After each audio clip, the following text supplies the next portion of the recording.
Notes बना लीजिएगा. Okay, so when we start DNF block elements, the first question that can be asked from this chapter is what are transition elements? Okay, what are transition elements?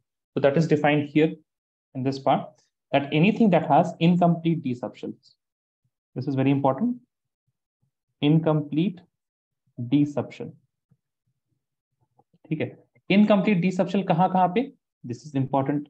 Either in neutral atom or in their ions. ठीक है, दोनों में हो सकता है. या तो आपको न्यूट्रल एटम में और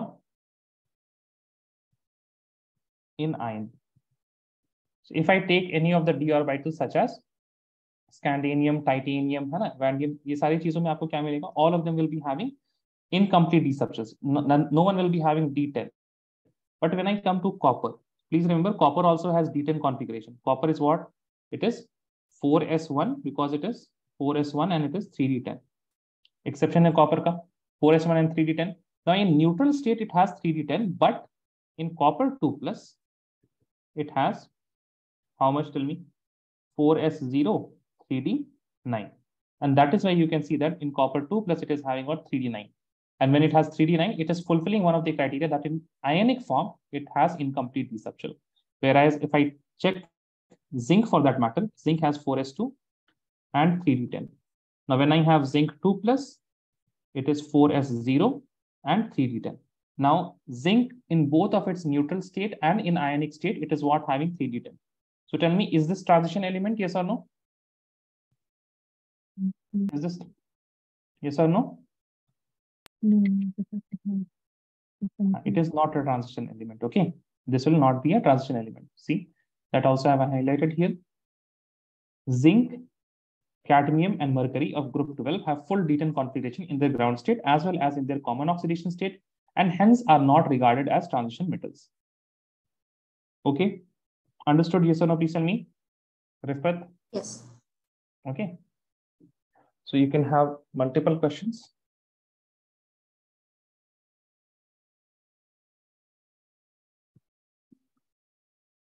See, all of these questions are regarding that. You have what are transition elements? Write two characteristic of transition element. Two characteristics. जब हम general properties पढ़ेंगे तब आपको characteristic समझ में आ जाएगा. Okay, so but you can define what a transition element. Transition element should have incomplete d subshell either in, है ना? दोनों में नहीं है जरूरी. Either in neutral or in ionic state. ठीक है. And then you have question regarding zinc. Zinc is not considered as transition element. Why? You have to write because zinc does not have it, or rather we can say zinc has D10 configuration in both ionic and neutral state. Then you can say on what ground can you say scandium is a transition element? Because it has D1 configuration in neutral state, but zinc has D10 configuration both ionic state and the neutral state. Okay, so these see you have multiple questions from this part. Now the next thing that you have to learn about, अच्छा characteristic में आप क्या लिख सकते हैं? These generally have, एक तो बहुत अच्छा कैरेक्टरिस्टिक जो कोऑर्डिनेशन कंपाउंड में आपने पढ़ा है, all of the transition elements they can form coordination complexes. Second characteristic है that they generally are coloured. Okay, they are generally coloured.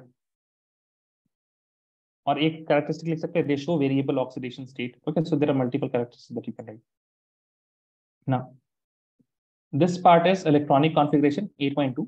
Okay, in electronic configuration, for example, if you have copper plus, then the only thing that you have to remember about electronic configuration of these ion kind of things is that copper is what? 4s1 3d10. Now copper plus will be also 4s0 and 3d10. ठीक है, ये ध्यान रखिएगा इन सब चीजों में. Similarly, आपके पास अगर क्रोमियम है, so chromium is what? 4s1 3d5. Okay, that is why chromium can have Cr plus. In Cr plus we are having what? 4s0 and 3d5. Okay, so you remember these two parts. This is important. बाकी सब में तो आपका generally आप कर सकते हैं, उसमें ज्यादा कोई दिक्कत की बात नहीं है. For example if you have Mn2 plus, can you tell me what will be the configuration for Mn2 plus? How many electrons in 4s and how many electron in 3d? X और Y बता दीजिए Mn2 plus में. Sir, 3d5 and 4s 0.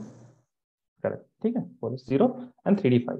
तो जो outer most electron है, we remove that electron whenever we are having a positively charged metal ion. ठीक है, so this is the only thing that you need to calculate. अच्छा, उसके बाद generally as you can see it is having what, अच्छा एक और चीज, this 4s electron, the 4s electron, these are shielded by what, the d subshell, है ना, these are shielded by d subshell, and it is what, it is easier to remove these two electrons. Okay, it is easier to remove these two electrons in the 4s subshell. चलिए, हाँ, general electronic configuration is also important. खैर आप यहाँ से ये लिख लीजिएगा, n-1d होता है। For example you can see here n-1, n आपका क्या है, the outermost shell, n is the outermost shell. n का आपके पास s सबशेल होगा and n-1 will be your d subshell. This is the general electronic configuration in the transition element. Now n-s it can have either 0, rather generally has 1 to 2, and n-1d it also has 1 to 10 electrons.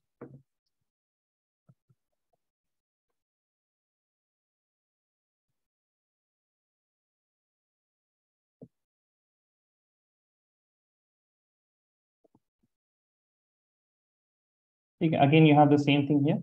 The electronic configuration of zinc and copper is what? It is n-110, d10 है आपके पास. That is why these are not regarded as transition elements. Okay.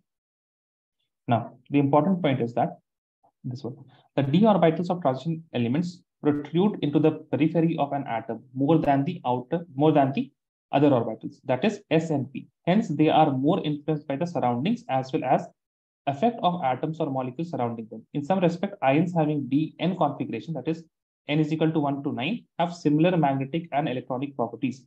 ठीक है. Now when you have the d subshell आपको पता है क्या होता है? D subshell is what? It is एक टर्म यूज करते थे, क्या टर्म बोलते हैं इसको?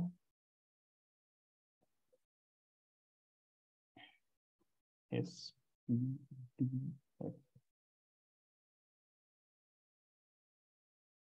हाँ, diffused है ना? So D subshell is more diffused than S and P subshell. Okay. That is why it protrudes. इसका मतलब क्या हुआ? It protrudes to the periphery of an atom. That means the D subshell has its orbital on the last end of the atom. So atom का nucleus यहाँ पे है, इसका influence यहाँ तक है.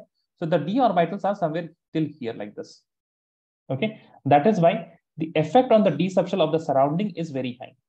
Okay, so whenever you have, for example, if you have negative ligands, तो उसमें आप लोगों ने देखा था कि किस तरह से splitting of d orbitals हो जाती है. Okay, so if some orbital is in the periphery, that means almost at the boundary of an atom, then those orbitals will be most affected when anything happens in the surrounding. Okay, and that is why you see here exhibits certain characteristic properties such as variety, oxidation state, formation of colored ions, entering into complex formation with variety of ligands. Okay, so these are the general characteristics. एक तो variety of oxidation state, formation of colored ions, and it forms complexes with variety of ligands. So these are the general characteristics जो आपके पास first question में इन्होंने बताया था. Okay, now this is again the same thing on what ground. See, directly from NCERT you had one question from previous year. On what ground can you say scandium? है ना? Same question है बिल्कुल NCERT का.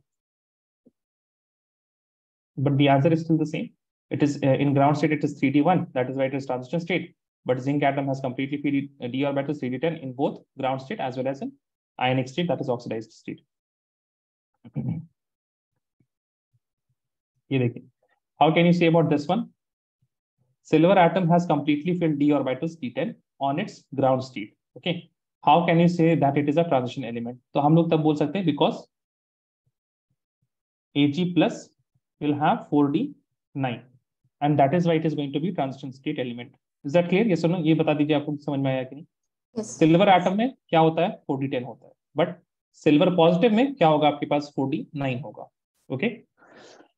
Now this topic 8.3, the general properties of transition element of D block. This is quite a long topic and it has also the most number of questions asked from this part. Okay, so here you will be learning about the multiple properties, starting with physical property. Whenever we talk about physical properties, it is something related to either the it is something directly related to the size of an atom. So सबसे पहले हम लोग क्या पढ़ेंगे यहाँ पे, you will be talking about the size of atoms here. Okay, first of all, अच्छा physical properties में you will also have here the melting point, boiling point वाली चीजें. सो बॉइलिंग पॉइंट नहीं होगा because it is solid, so will talk about the melting points here. Okay, now melting point किस चीज पे depend करता है? melting points depends on what? Tell me.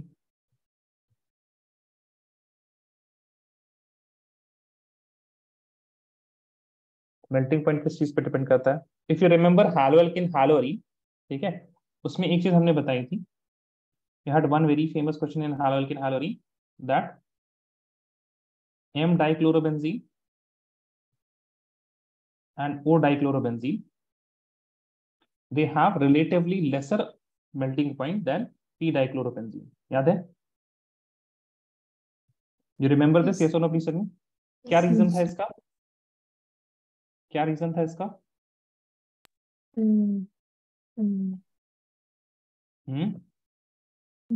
Advanced carbon. No, I cannot hear you, Hanifa. Hanifa, can you please write that in chat? Nawal and Rifat, what do you guys remember or don't remember? What is the reason that the P dichlorobenzene has higher melting point than its O and M isomer? What was the reason?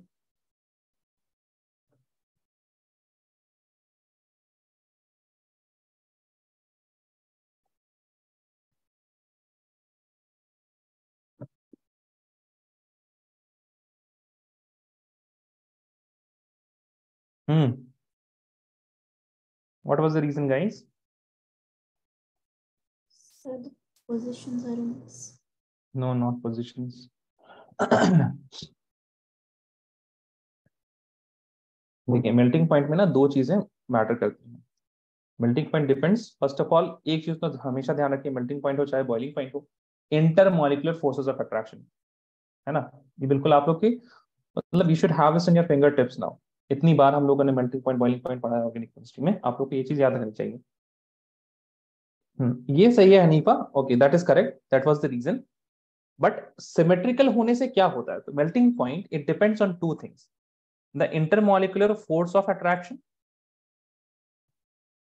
जिसमें आपके पास क्या क्या आ सकते हैं, hydrogen bonding is the most attractive, then polar, है ना, और you can say polar will be either strongly polar and weakly polar. So first of all, hydrogen bonding, then strongly polar molecules, then we will be having what, weakly polar molecules, and then we will be having the non-polar molecules. Second thing that melting point depends on, but not boiling point, है ना. boiling point depend नहीं करता इस पे, लेकिन melting point depend करता है, that is the packing. How effective is the packing? If it is something, if something is tightly packed because of the symmetry, then it is going to have higher melting point. Okay, now for packing, अगर आप लोगों ने solid state पढ़ा है हमसे, तो packing के अलग अलग percentages थे, and that depended on what type of solid was formed, either it is BCC, CCP, है ना, or HCP. Now we cannot remember all the packings of different metals. ठीक है, तो आप लोग को यहाँ पे कभी नहीं पूछा जाएगा कि सबसे ज्यादा melting point क्या होगा, किसका होगा, ठीक है. But you can make some kind of generalizations from on the basis of the intermolecular forces of attraction. On the basis of intermolecular forces of attraction, कैसे? देखिए, what is the intermolecular force of attraction in metals? It is metallic bond. ठीक है, the IMF of attraction is metallic bond. Now this metallic bond ये कैसे बनता है? You have positive ions, sorry, you have positive protons here. ठीक है, आपके पास मान लीजिए you have titanium or chromium, something like this, positive, positive, positive, positive, and then there are the electrons that are flowing like this. Okay, the d electrons that are flowing like this. So if you have more unpaired d orbital, if you have more unpaired d electrons, then it is going to be what? Then it is going to be having higher metallic bond. Okay, the metallic bond is going to be strong because you have more number of free electrons here. Okay, so as you can see, this line is very important. The high melting point of these metals are attributed to the involvement of greater number of electrons from the n-1 d in addition to the ns electron. ठीक है, ns electron तो है ही outermost में, then you have n-1 d में बहुत सारे electrons हो सकते हैं. Okay, in the interatomic metallic bonding, है ना, जो हमने बताया यहाँ पे भी, in any row the melting points of these metal rise to a maximum of d5 except for anomalous values of mn and tc. ठीक है, इन दोनों को छोड़ दीजिए अगर आप, technetium and manganese, they have D5 there, but what happens, they have lower boiling point, है ना? We'll see the reason now. Except all of them, you can see that tungsten is having the highest, tungsten is having what, the highest melting point. Similarly Cr में भी आपके पास क्या होता है, D5 होता है, it is having high melting point. Molybdenum में भी आपके पास क्या होता है, D5 होता है, it is having high melting point.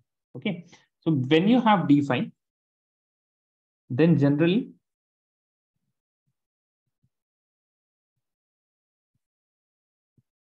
the metal has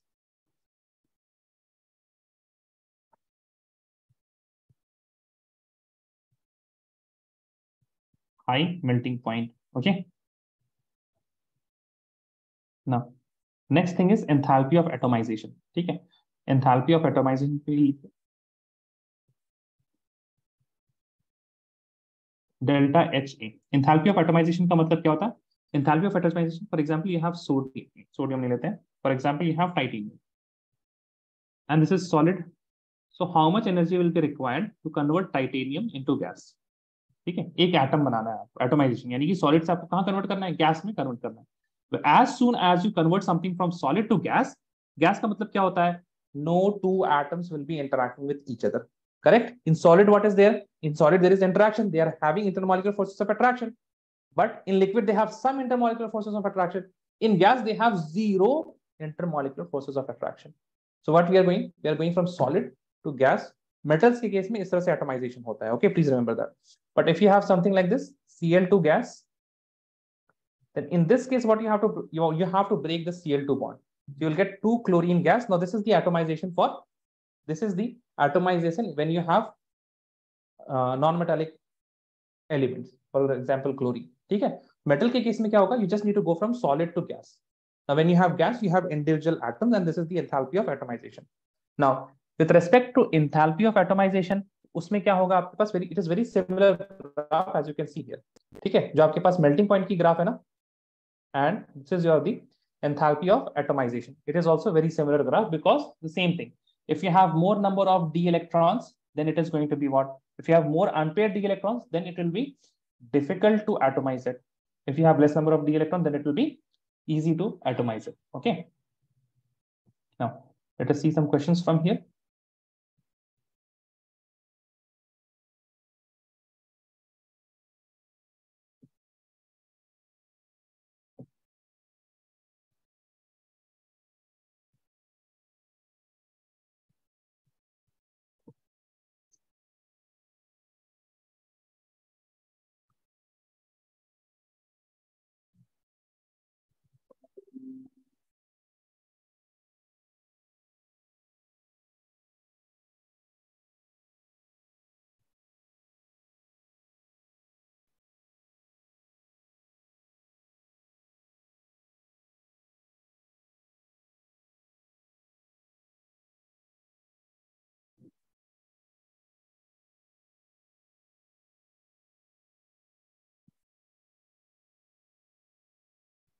These two questions.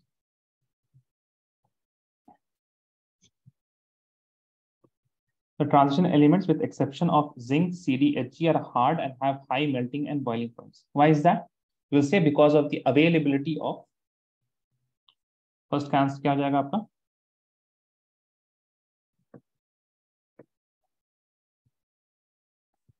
due to large number of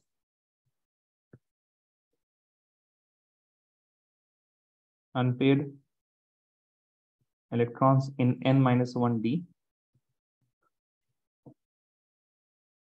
unpaired electrons in n-1d,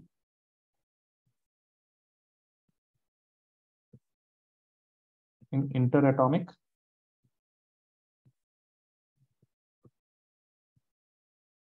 metallic bonding. They are hard and they also have what? They also have high melting point and boiling point.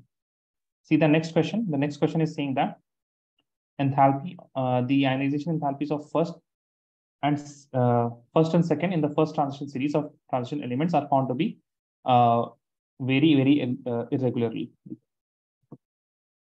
The question is the ionization enthalpies first and second. ठीक है, इसका क्या मतलब हुआ?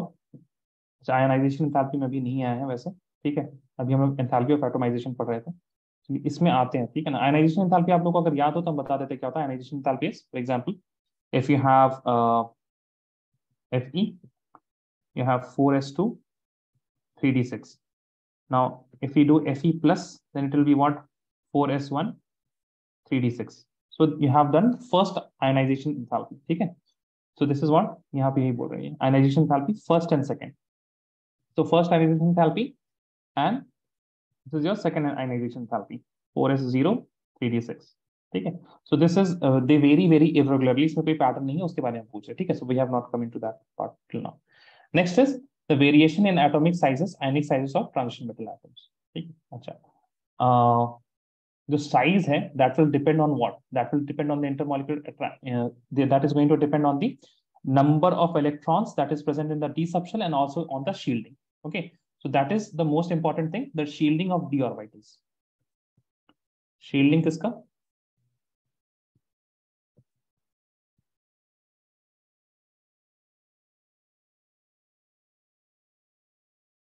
Shielding of d orbitals.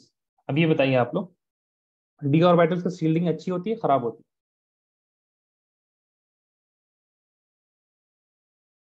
है? D electrons की shielding अच्छी होती है या खराब होती है? अच्छी होती है।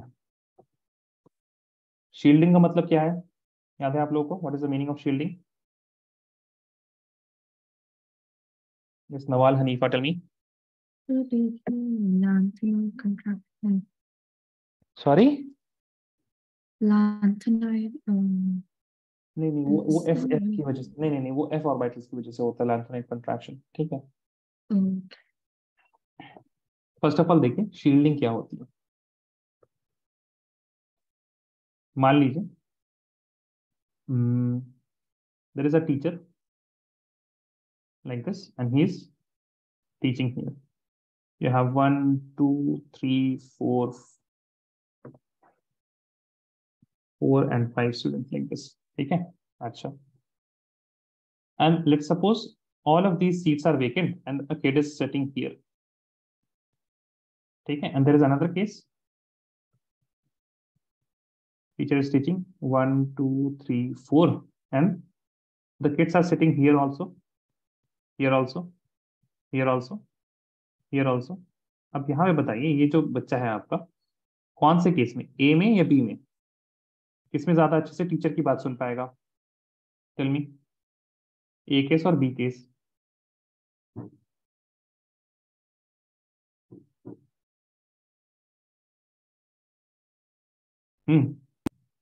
अरे इतना आसान सवाल हम कर रहे हैं, क्या लग रहा है आप लोगों को कहाँ पे ज्यादा अच्छे से सुन पाएगा? ए केस में सुन पाएगा, है ना, it can understand a case. अच्छा, इसी तरह से आपके पास if you have the S subshell, the P subshell, the D subshell, और हम एफ सबशेल को इस तरह से बना देते हैं बिकॉज आपको कुछ शेप नहीं पता, it's complicated. As we go from s p d and f, आप कहाँ जा रहे हैं? This is getting diffused, it is getting diffused, that means it is going to be bigger, है ना, वो दूर होता जा रहा है, ठीक है, it is getting far away. So as we go now, the S is nearest to the nucleus, and if S is nearest to the nucleus, that means it is going to shield very effectively, ठीक है। मान लीजिए अगर आपके पास S में एक electron है, ठीक है, एक इलेक्ट्रॉन को जितना पॉजिटिव चार्ज मिल रहा होगा उसके बारे में सोचिए आप, ठीक है। उसी तरह से आप सोचिए P में आपके पास कोई एक इलेक्ट्रॉन है, ठीक है, उसी तरह से आप सोचिए D में एक इलेक्ट्रॉन है, ठीक है। S में जैसे ही दूसरा इलेक्ट्रॉन आएगा, प्लीज रिमेंबर, S में as soon as you will get another electron, ये जो पहला इलेक्ट्रॉन था इसके में जो पॉजिटिव चार्ज आ रहा था वो बहुत कम हो जाएगा। यस और no please? The lowering in effective nuclear charge that the first electron was facing, वो बिल्कुल आधा हो जाएगा। यस और नो? बहुत कम हो जाएगा, है ना, बिकॉज दो ही आ सकते हैं, एक था, एक के बाद अगर दूसरा आ गया that means the first one is going to shield the incoming electron very effectively. P के केस में उतना नहीं होगा because it is further away, ये पहले से ही उतना इसको एक्सपीरियंस नहीं करा था। Before also, this one electron was not experiencing that much positive charge from the nucleus. अब D के केस में क्या है? D के केस में तो और ज्यादा नहीं, जो आपके एक इलेक्ट्रॉन है पहले से उतना कुछ एक्सपीरियंस नहीं कर रहा था ना, it doesn't matter if you add one more electron here ना, इसको उतना फर्क नहीं पड़ने वाला. That means the inner electrons shield the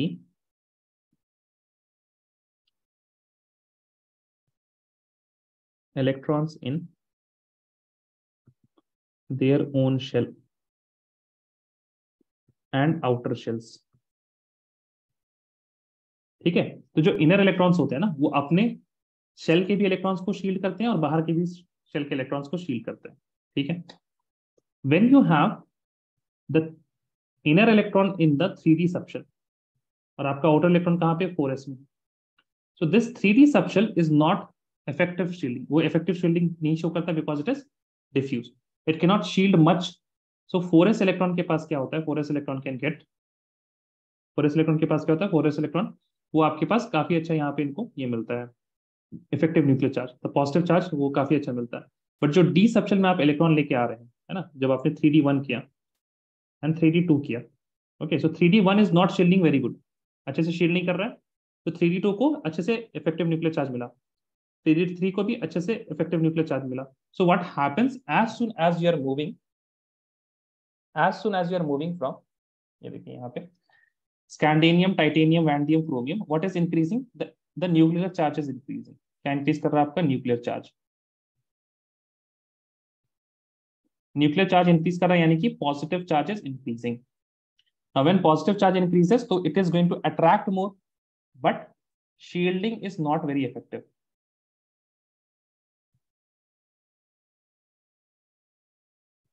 Shielding is not effective.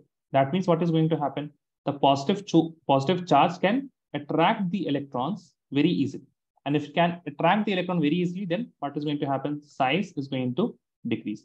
तो यही आपको दिखता है, जैसे जैसे आप इलेक्ट्रॉन्स को भरते जा रहे हैं, okay, till Fe, cobalt and nickel, till here you are having what? Till here you are having decrease in size. But as soon as you go to copper and zinc, then what happens? You get 3D10, and 3D10 की वजह से electronic repulsions होते हैं, and that is why they are having relatively higher size than nickel and nickel and the previous elements.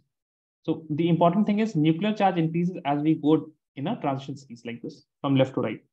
But the shielding is not effective. That is why the proton can attract the electrons very effectively, leading to decrease in size. Okay, so this is very important. इसको याद करके रखिएगा, ये reason याद करके रखिए. क्या हो रहा है अगर आप एक ट्रांजिशन सीरीज में जा रहे हैं इस तरह से, तो what is happening? First thing, the nuclear charge is increasing. ठीक है, but the d subshell does not have effective shielding. Because क्यों effective shielding नहीं है? Because it is diffused, and that is why the attractive force between the nucleus and electron, it increases and it decreases the size of the atoms and ions similarly. ठीक है, दोनों में क्या होता है, ions का size और atoms का size दोनों में decrease होगा if you are going from scandium to nickel. Is this clear? Yes or no? Please tell me. Yes. ठीक है, सीरीज का हमने बता दिया. ठीक है, we have talked about series till now. Series में क्या हो रहा है, अगर आप फर्स्ट सीरीज में यानी कि 3D सीरीज में है, या फिर आप 4D सीरीज में क्या हो रहा है. But if I compare the atomic radii of elements in different series, आप ये देखिए, you have the 3D series, उसके नीचे 4D सीरीज है, और उसके नीचे क्या है आपके पास 5D सीरीज है, right. So if I go from 3D to 4D series, then what should happen? Size should increase, because you are going top to bottom in a particular group. Then when I go from 4D to 5D, then again the size should increase, but this increase in size is not very large. वो काफी कम है, यहाँ पे आपको दिख रहा होगा, इस ग्राफ में देखिए आप. See here, this green one is for what? This green one is for the 3D series. देखिए, scandium, titanium, all of these are 3D. ये 3D के लिए है, ये आपके पास 4D के लिए, ये आपके पास 5D के लिए. Can you see that 4D and 5D are very similar? Yes or no? Please tell me. Can you see that 4D and 5D have a very similar atomic sizes? Yes. Graph में ये क्यों होता है? This happens because पहली चीज तो ये सुनिए, समझ लीजिए आप कि D में इलेक्ट्रॉन्स जा रहे थे, right? So we were adding electrons in the D subshell. We are adding electrons in the d section. अब 5d सीरीज में क्या होता है, in order to fill 5d, अब देखिए 5d है and then you have 4f। n+l rule पता है आप लोगों को? n+l रूल पता है, नहीं पता है? हाँ guys, Hanifa Nawal, atomic structure से क्लास 11, n+l रूल नहीं पता, चल ठीक, कोई बात नहीं, नहीं याद आ रहा आप लोगों को। n+l rule is used to get the relative energy of different orbitals. 5d की एनर्जी ज्यादा है या 4f की एनर्जी ज्यादा है? तो 5d में we have n is equal to 5 plus l is equal to how much? s के लिए होता है 0, p के लिए होता है आपके पास 1, d के लिए होता है 2 एंड f के लिए होता है 3। सो 5 प्लस क्या हो जाएगा आपका यहाँ पे, चलिए 5 प्लस 2, ठीक है। 4f में क्या होगा आपके पास? 5 प्लस 3 3, दोनों में क्या आ रहा है आपके पास? 7 एंड यहाँ पे भी क्या आ रहा है? 7। नाउ अब यहां से तो आपको नहीं पता चला that which is having higher energy, then we look at the when n+l is equal for both the orbitals, then we look at the n। तो यहाँ पे किसका n ज्यादा है? 5 का n ज्यादा है, तो this is having higher energy. इसका मतलब क्या है? if 5d is having higher energy than 4f, that means 4f will be filled first. 4f will be filled first, and that is why we have first of all 4f 14 electrons, then only we fill the electrons in the 5d, 1 से लेके 10 तक 5d में। Now what will be shielding the 5d electrons? 4f electrons will be shielding the 5d electrons, and this 4f, f is what having least shielding। f में आपके पास क्या होता है? लीस्ट शील्डिंग होता है। That means the f subshell is not shielding the 5d electrons, and if the 5d electrons are not shielded, that means they will be experiencing very effective nuclear charge, they will be experiencing very high nuclear charge because group तो बढ़ गया है ना? We were in the 4d series, we had less number, the atomic number was less. 5d में we will be having higher atomic numbers, and when we have higher atomic numbers, that means we have more number of protons. When we have more number of protons, that means more positive charge, but shielding नहीं होता, so you have high positive charge but the shielding is not effective. That is why the 4d and 5d series, they have similar atomic radii, and this particular decrease in the size of 5d series elements, it is known as lanthanide contraction। ये जो 4f15 भर रहे हैं ना हम लोग 14, we are filling that in the f block element, ठीक है? So that is the lanthanides, that is why it is known as the lanthanide contraction, ठीक है? तो यहाँ पे जब आप इसको पढ़िएगा, when you are going to write this, see here, the filling of 4f before 5d orbital result in a regular decrease in the atomic radii called lanthanide contraction, which essentially compensate for expected increase in the atomic size with increase in atomic number। atomic number increase करने से क्या होना चाहिए? atomic size increase करना चाहिए, but lanthanide contraction की वजह से क्या हो रहा है? वो compensate हो जा रहा है, तो कुछ increase ही नहीं हो रहा है। atomic number increase कर रहा है, तो atomic size increase करना चाहिए था, but lanthanide contraction से वो increase नहीं कर रहा, तो both of them are similar। The net result is lanthanide contraction, important है, is that the second and third d series exhibit similar radii। Okay, they exhibit what? Similar radii। All of you understood? Yes or no? Please tell me। ये contraction के बारे में, atomic size किस तरह से vary करता है? Yes or no? Tell me, this was important। ठीक है, okay।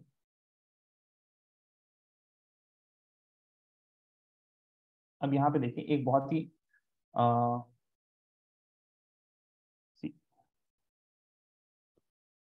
as we are going from left to right, यहाँ पे क्या हो रहा है? Atomic number increases, ठीक है? That means atomic mass is also high, but size is what? Size is low। Yes or no? Please tell me। Correct है? Yes। है ना? ठीक है, यानी आप समझ रहे हैं, मास ज्यादा बस साइज छोटा, that means mass is high, volume is low, तो डेंसिटी क्या हो जाएगी? डेंसिटी क्या होगी? ज्यादा या कम? ज्यादा। ज्यादा, बहुत ज्यादा, है ना? दोनों चीजें हो जा रही हैं। Like density is directly proportional to mass, वो तो बढ़ ही रहा है। It is inversely proportional to volume, वो घट भी रहा है। तो इस वजह से क्या होता है, as we go from here to like from titanium to copper, in that case the density it increases very much. ठीक है, तो increase in magnitude of density is very high. Okay, so we have learned till now about what? We have learned till now about the enthalpy of atomization, melting point, and about the atomic sizes and ionic sizes. अब यहाँ पे density भी हो गया.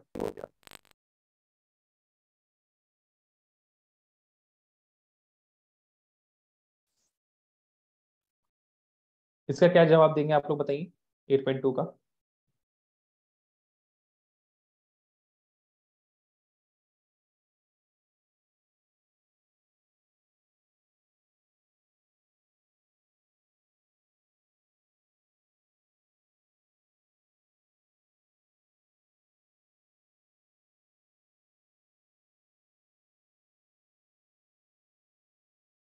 Zinc के बारे में majority of the question की जवाब क्या है? It is related to the D10 configuration. Because of D10 configuration, there is no unpaired electron. Hence, interatomic forces are weak. That's why delta H of atomization is lowest. ठीक है, if you have more number of unpaired electron, then it is going to be what? Then it is going to be having high interatomic forces. Got it? Yes or no? Please tell me. Yes. ठीक है, तो melting point, boiling point, delta H A, इन तीनों का reason क्या होगा? Unpaired electron. D में आपके पास कितने अनपेयर्ड इलेक्ट्रॉन्स हैं? ठीक है, साइज की जहां पे बात आई, साइज की जहां पे बात आई, तो वहां पे आपके पास जो क्रूशियल वर्ड है that is shielding of d elements, sorry, shielding of d orbitals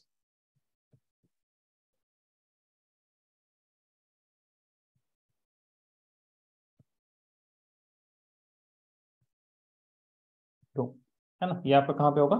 when you are moving from right to left. ठीक है, जब आप कहां पे जा रहे हैं पीरियड में, आप देख रहे हैं इन वन सीरीज, पीरियड और इन सीरीज. जब आप साइज को देख रहे हैं कहां पे, when you are looking in different series, तो यहाँ पे आप किस बारे में बात करेंगे? Generally they will ask about the 4D and 5D. इसमें आप लिखेंगे लैंथेनाइट कॉन्ट्रैक्शन. 3D में नहीं लिखिएगा लैंथेनाइट कॉन्ट्रैक्शन. 3D और 4D के बारे में नहीं पूछेंगे, वो हमेशा क्या पूछेंगे? 4D एंड 5D के बारे में, लैंथेनाइट कॉन्ट्रैक्शन.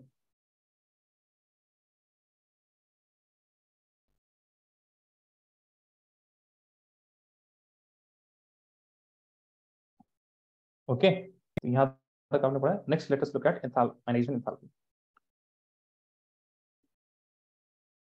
ये पढ़िए यहाँ पे.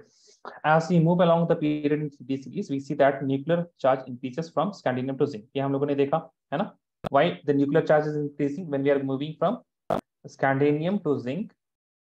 इस तरह से आपके पास एटॉमिक नंबर इंक्रीज कर रहा है, तो प्रोटॉन नंबर भी क्या होगा? इंक्रीज करेगा. Proton number is increasing, that means positive charge is going to increase. ठीक है, पॉजिटिव चार्ज इंक्रीज कर रहा है. And what else is happening here? What else is happening? But electrons are added to the orbitals of inner subshell, that is 3D. These 3D shield the 4s electron from increasing the nuclear charge somewhat more effectively than the outer shell electrons. Than the outer shell electron can shield one another. Therefore, the atomic radii decreases less rapidly. Thus, ionization energies increase only slightly along the 3D series. यहाँ पे देखिए, स्कैंडिनियम में आपके पास है क्या?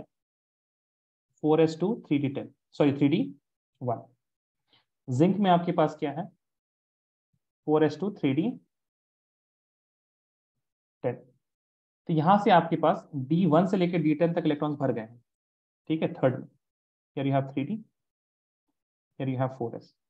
ठीक है, now that means there should have been a rapid increase in ionization enthalpy.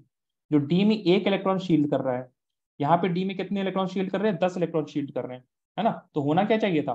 It should have been very difficult to remove these two electrons, but due to ineffective shielding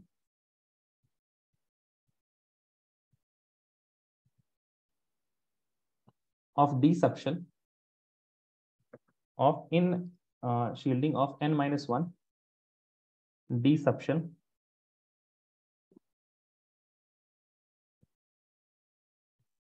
the increase in delta Hi is not very high. Okay, it is not very high because again, ineffective shielding of n-1 desumption. Is that clear? Yes or no, please tell me. Yes, sir. Okay, now यहाँ पे देखिए, a general trend of increasing values of second ionization enthalpy is expected as the effective nuclear charge increases, because one d electron does not shield another electron from the influence of nuclear charge, because d orbitals differ in direction. However, trend of steady increase in the second and third ionization enthalpy breaks for the formation of Mn2 plus and Fa3 plus respectively. ये आप लोग का important बाद में लेके देखेंगे, ठीक है ना. You have question about this Mn2 plus and Fa3 plus also. Main इसमें क्या है, in both these cases Mn2 plus and Fe3 plus में both of them have D5 configuration, ठीक है. And since they have D5 configuration, इसमें it should have a very high ionization enthalpy because of Mn2 plus, but it is not very high because D5 is what? D5 is more stable. Similarly, Fe3 plus should be having very high ionization enthalpy, but it is not having very high ionization enthalpy because D5 configuration is more effective. Okay. So in दोनों के cases में अगर आपसे पूछा जाए कि why they are having anomalous ionization enthalpy, then you will say that because the Mn2 plus and Fe3 plus, they have D5 configuration and D5 is more stable. Okay.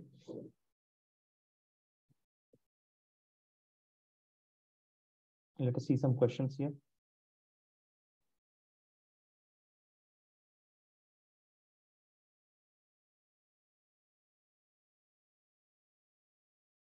ये यहाँ पे एक सवाल था ना, एक से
ये वाला सवाल लिखिए.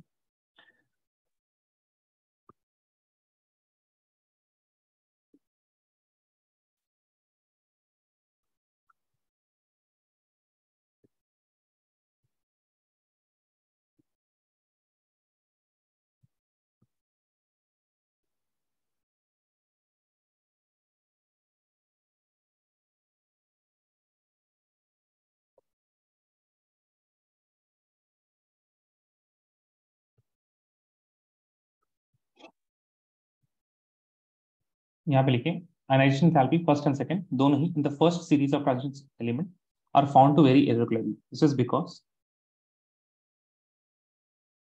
delta Hi depends on the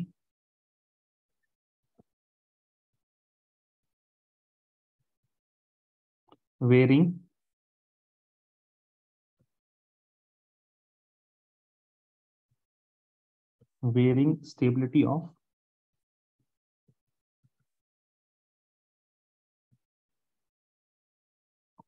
Dn configuration.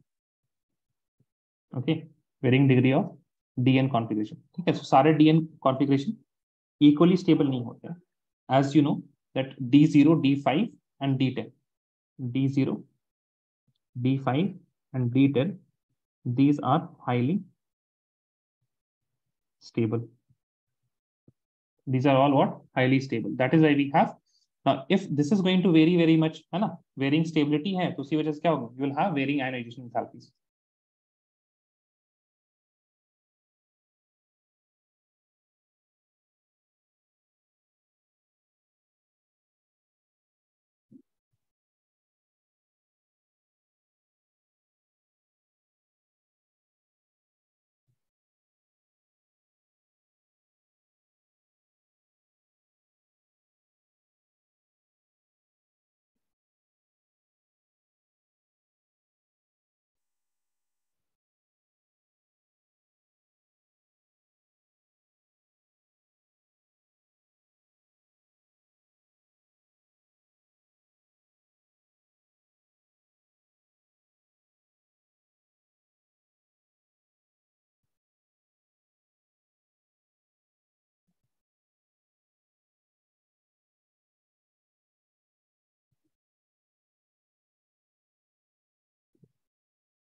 Done everyone? Yes or no? Please tell me. Done. अब जैसे आपके पास ना यहाँ कंपेयर करने के लिए बोला जाए, if you have let us suppose Cr plus and you have Mn plus, ठीक है। Cr plus का कॉन्फ़िगरेशन क्या होगा? What will be the configuration of Cr plus? 3D5. 3D5. And Mn plus का क्या होगा?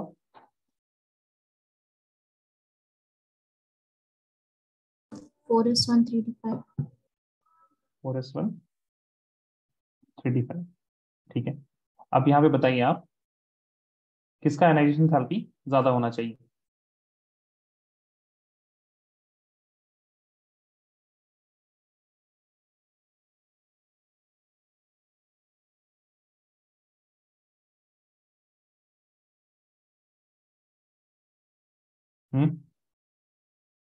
हम ये पूछ रहे हैं Cr से Cr प्लस से Cr2 प्लस ज्यादा आसानी से बनेगा, या फिर Mn प्लस से Mn2 प्लस ज्यादा आसानी से बनेगा, ये पूछ रहे हैं। उल्टा ऐसे में समझिए कि हम Cr से Cr प्लस का पूछ रहे हैं, ठीक है, वो नहीं पूछ रहे हैं। I'm talking about the second ionization enthalpy. What is easier, Cr plus to Cr2 plus or Mn plus to Mn2 plus? Tell me.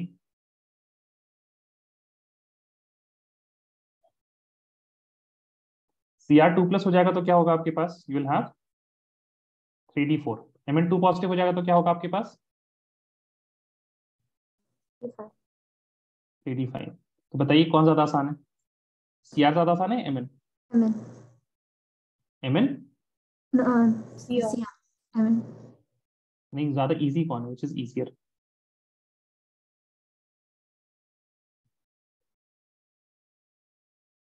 ठीक है, Cr प्लस यहाँ पे क्या स्टेबल है, यहाँ पे इट इज नॉट, यहाँ पे आप उतना स्टेबल नहीं है, तो यहाँ पे स्टेबिलिटी क्या हो रही है, इस वाले प्रोसेस में स्टेबिलिटी डिक्रीज हो रही है। Mn प्लस में देखिए तो 4s1 3D5 से लेके कहाँ जा रहा है, 3D5 में जा रहा है। यहाँ पे स्टेबिलिटी क्या हो जा रही है? It is almost the same, right? Yes और नो? यहाँ पे आपके पास स्टेबिलिटी में उतनी कुछ उतार चढ़ाव नहीं हो रहा है, इज दैट राइट? यस और नो? Yes. है ना, लेकिन यहाँ पे स्टेबिलिटी डिक्रीज कर जा रही है। So what we can say that, we can say that the ionization delta HI of Mn positive, ये आसान होगा, will be less than delta HI of Cr positive, ठीक है। इसी चीज को आप क्या लिख सकते हैं? Delta H2 of Mn is less than delta H2 of Cr। बात दोनों में समझ में आई आपको? यहाँ पे second ionization enthalpy of manganese is less than second ionization enthalpy of Cr plus, ठीक है। लेकिन जब Mn प्लस की बात करेंगे तो सिर्फ आयनाइजेशन एंथैल्पी होगी। Is that clear? यस और no please tell me. Yes. Yes. ठीक है, तो ये किस पे डिपेंड करता है? Stability of D5। सिमिलरली आपके पास एक सवाल आ सकता है Fe के केस में एंड Mn2 प्लस के केस में, ठीक है। मान लीजिए आपके पास क्या है, Mn2 प्लस से आपको कहाँ जाना है, Mn3 प्लस। दूसरा आपके पास है Fe2+ से जाना है आपको Fe3+। ठीक है, Mn2+ में क्या है आपके पास, यू हैव 3d5 कॉन्फ़िगरेशन, और यहाँ पे क्या होगा 3d4 होगा। Fe2+ में क्या होगा, you will have 3d in Fe2+, it will be what 6. 3d6, और यहाँ पे क्या होगा 3d5। इस केस में क्या हो रहा है, स्टेबिलिटी इज डिक्रीजिंग, इस केस में स्टेबिलिटी इंक्रीज कर रही है। So which is easier, which is easier,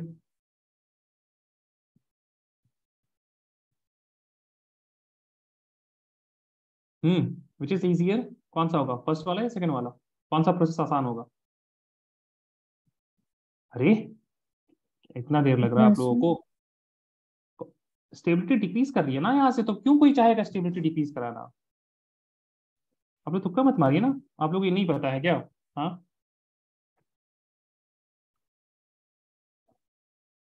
exothermic process में क्या होता है, टेल मी। अच्छा ये बताइए, किसी भी चीज को स्टेबिलिटी इंक्रीज करनी है, स्टेबिलिटी डिक्रीज करनी है? Increase. स्टेबिलिटी इंक्रीज होनी चाहिए ना, तो कौन सा आसान होगा प्रोसेस, ए वाला या बी वाला? A. This is easier, always remember that, okay. अगर ये आसानी होगा, so it will require less energy या मोर एनर्जी, बताइए। अगर कोई चीज आसानी से होगी तो क्या उसमें ज्यादा एनर्जी लगेगी या कम एनर्जी लगेगी? Less. बस, ठीक है, तो क्या हो, ये सारी चीजें बहुत फंडामेंटल है केमिस्ट्री की, ठीक है ना, इसको ध्यान रखें हमेशा। स्टेबिलिटी इंक्रीज कर रही है, ठीक है, तो क्या होगी, यहाँ पे क्या हो रहा है, स्टेबिलिटी इंक्रीज कर रहा है, so we can say that delta Hi3 third ionization enthalpy of Mn2+ is higher than delta Hi3 of Fe, ठीक है ना। तो ये ज्यादा टफ होगा, यहाँ पे ज्यादा एनर्जी देनी पड़ेगी, यहाँ पे कम एनर्जी देनी पड़ेगी, यहाँ पे स्टेबिलिटी बढ़ रही है। इज दैट क्लियर, यस और no, please tell me. Yes, sir. ठीक है,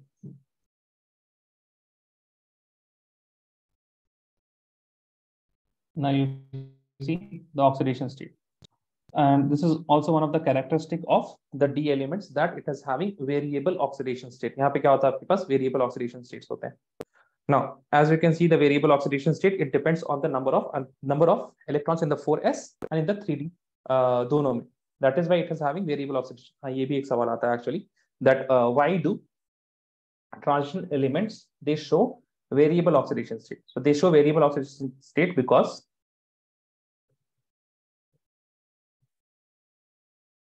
of different number of electrons,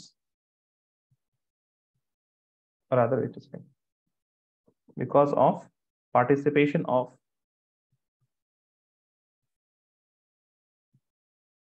both ns and n-d, sorry, n-1d electrons, ठीक है, दोनों पार्टिसिपेट करते हैं आपके पास ऑक्सीडेशन स्टेट में, that is why we have variable oxidation state, okay.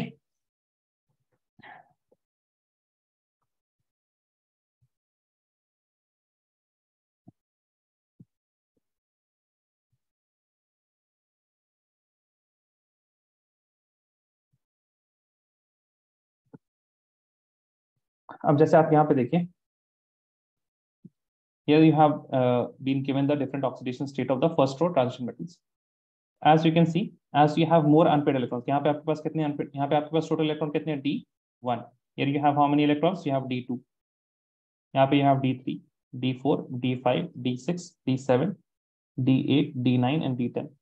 as you can see, the unpaired electron is increasing in this manner, and similarly what is happening, you are seeing the most number of oxidation state possible in manganese, because it has what, it has the most number of electrons, and most of the electron is what, it is unpaired in the d subshell, okay। so that is why it can show what, till +7, +2 से लेके +7 तक it can show different oxidation states। तो वही चीज यहाँ पे लिखी हुई है आपकी, this part here, which have greatest number of oxidation state occur in or near middle of the series। so for example, manganese exhibit all the oxidation state from +2 to +7, okay। now the lesser number it कहाँ पे exist करता है, scandium और zinc में। so zinc can only have +2 and scandium can have only +3 oxidation state। अच्छा, and I hope you understand कि ये क्यों होता है ऑल्सो, बिकॉज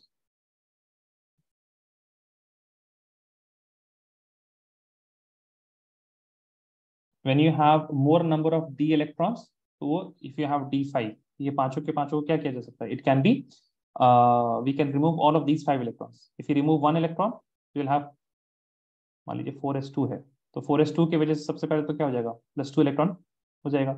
d5 से आप एक इलेक्ट्रॉन निकाल दीजिएगा तो +3 हो जाएगा। So as the number of unpaired electron increases, we can say that we have more chances or more number of oxidation state possible.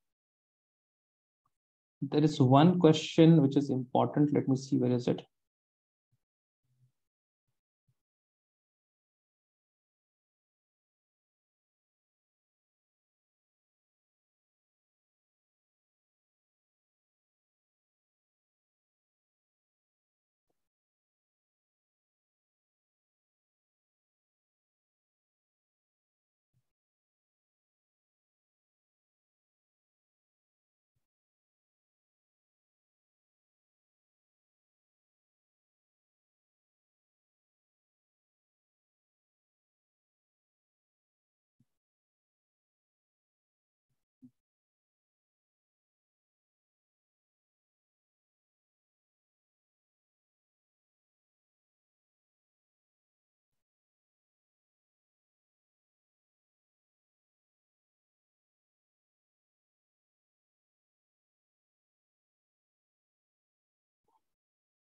एक सवाल ना आपका फ्लोरीन और ऑक्सीजन के मामले में है, that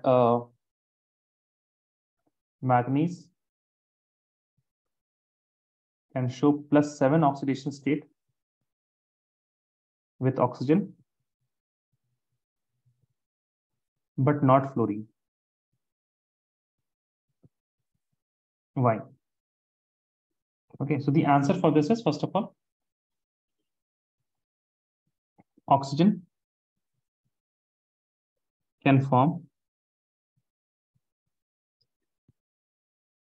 p pi d pi bonds. That means it can form pi bonds with the p of oxygen and the d of metal bonds, but fluorine cannot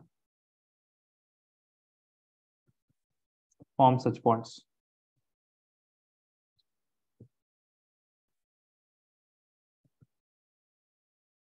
Fluorine can only form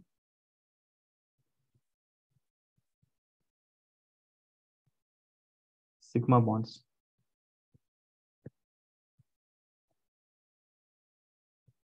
Therefore, it shows maximum of +4 oxidation state.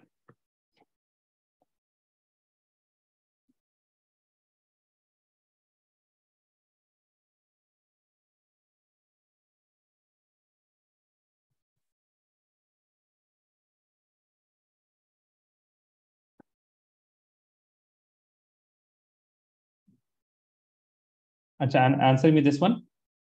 Which 3D series of transition metal exhibits the largest number of oxidation state? कौन सा metal है वो which exhibits the largest number of oxidation state? The one which is manganese. Amen. And why does it have the maximum oxidation state? Because of 4s2 and 3d5 configuration.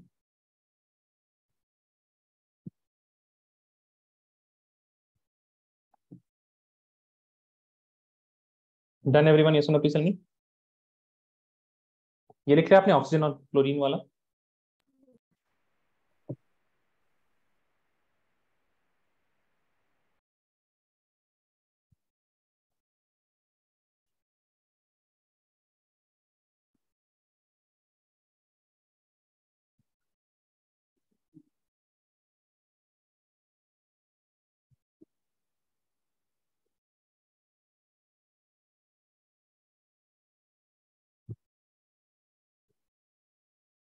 Done everyone? Yes or no, please tell me.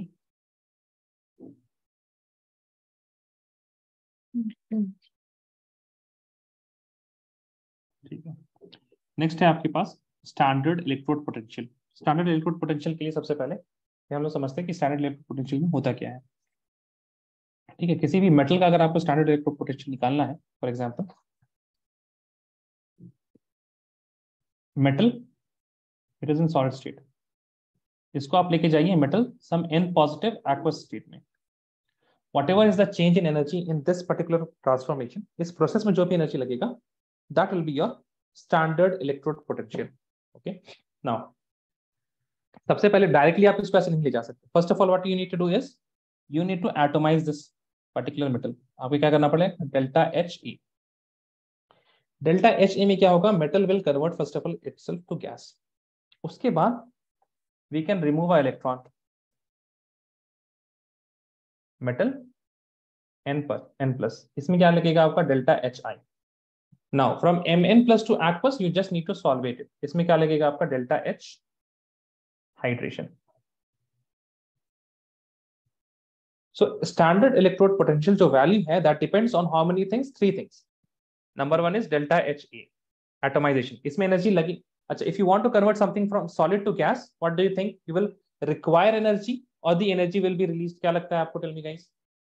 आपको solid से gas बनाना है, आपको energy लगेगी या नहीं लगेगी बनाने में? Do you have to put in energy or you don't have to put in any energy? Tell me. You have to put in energy, right? So this is what endothermic. तो ये delta H atomisation क्या होगा, this will be always positive.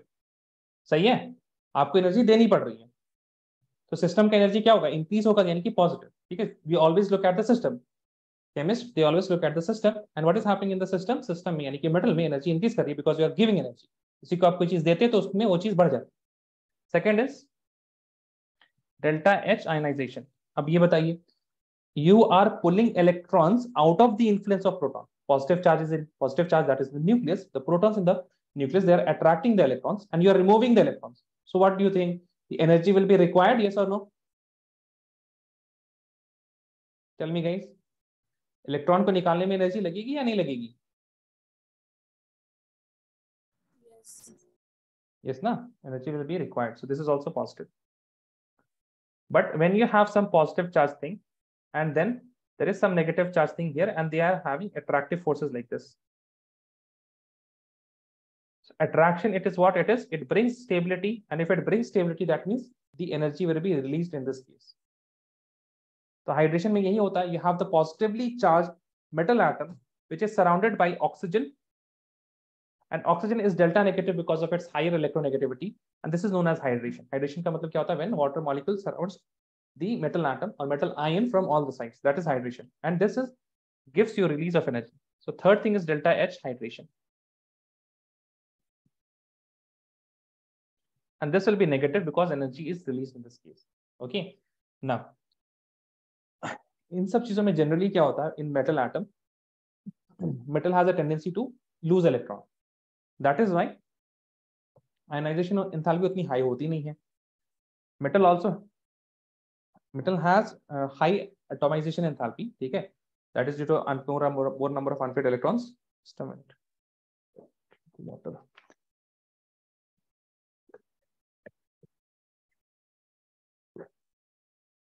But generally both of these things, enthalpy of atomization and enthalpy of ionization, is compensated by hydration enthalpy. The hydration enthalpy is so negative that the net process becomes, generally it is what, negative. Okay, so you don't require much energy. Energy is released whenever we have whenever we remove the electron and get it in aqueous state. इसी वजह से standard electrode potential जो होगा आपका generally E not is generally positive. Generally क्या होता है, E not positive होगा, that means you will get some energy, that means you will get some electricity if you are going from M to Mn positive aqueous, M to Mn positive aqueous. But in the case of copper, copper का आपको case याद होगा, छापा का case, the छापा elements. In case of छापा and especially in copper, what happens, please see. The unique behavior of copper having positive standard electrode potential accounts for its inability to liberate H2 from acids. Okay. Only oxidizing acids, that means these are react with H2. ये क्यों होता है? But when you are moving from copper, that is 4s1 3d9, sorry 3d10, to copper 2 plus, it will be 4s 0 3d9. So moving from stable to unstable. Okay, that is why the ionization enthalpy for copper to copper 2 plus is very high. And what do we get? We get a positive standard electrode potential. Okay, what do we get? We get a positive standard electrode potential.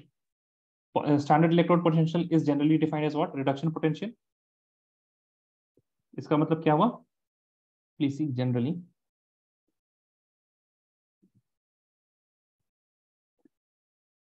Standard electrode potential is negative for metals. Standard electrode potential क्या होता है? Reduction potential, यानी कि if you go from M N positive to metal, ठीक है, तो ये generally क्या होता है? नेगेटिव होता है, यानी कि इसमें आपको एनर्जी देनी पड़ेगी ना, उल्टा जा रहे हैं आप। मेटल की टेंडेंसी क्या होती है? एनर्जी, सॉरी, इलेक्ट्रॉन्स को लूज करने की। यहाँ पे इलेक्ट्रॉन्स को ऐड करेंगे तो ऑब्वियसली आपको यहाँ पे नेगेटिव देना पड़ेगा। Please remember, standard electrode potential is what? Negative. Oxidation आसानी से हो जाएगा मेटल का, रिडक्शन नहीं होगा। और रिडक्शन को ही क्या लिया हुआ है? स्टैंडर्ड इलेक्ट्रोड पोटेंशियल लिया हुआ है। ओके, सो प्लीज जिंक में से, सॉरी, आपके पास कॉपर में क्या होता है? It is going to be positive. Okay, this standard electrode potential is going to be positive. I hope आप लोग को ये फर्क पता है ना? ये सुनो, SEP इज SRP, ये पता है आप लोग को? ये सुनो, Rifat, Hanifa, Nawal, Yes, sir. है ना? ठीक है, चलिए यहाँ पे see this question is very interesting. Why is Cr2 plus reducing and Mn3 plus oxidizing when both have D4 configuration? Cr3 plus oxidizing agent, क्या मतलब हुआ आपका? If Cr3 plus is oxidizing agent, यानी कि it easily gets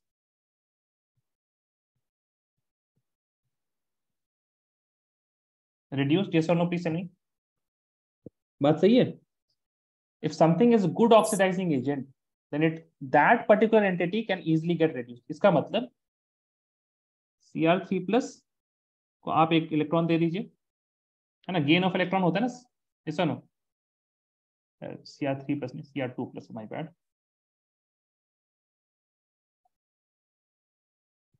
That means Cr2 plus से, एक second, हमने पूरा उल्टा ही लिख दिया है यहाँ पे, एक सेकंड चाहिए। Cr2 plus आपका है reducing agent, it will be easily oxidized.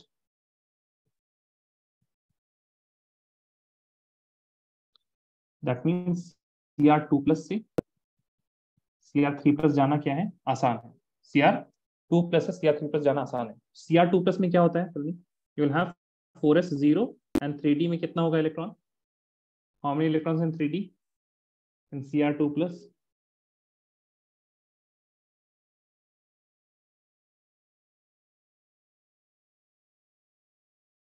Chromium में क्या होता है? 4s1 3d5। Cr2 plus में कितना हो जाएगा सर? 4s0 3d4। और Cr3 plus में क्या होगा? 4s0 3d3। सही है? Yes. Yes or no, tell me. अब बताइए 3d3 क्यों है इतना स्टेबल, है ना? अगर ये आसान नहीं ऑक्सीडाइज हो रहा है ना,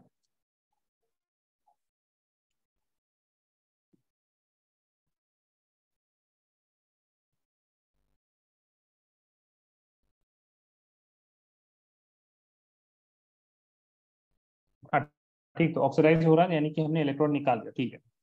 तो D3 क्यों स्टेबल है इतना? जी, कोऑर्डिनेशन कंपाउंड से रिलेटेड है। Why is D3 very stable?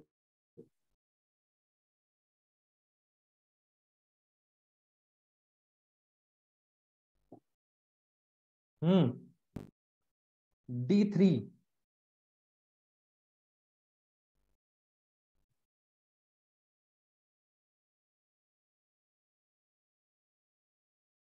अरे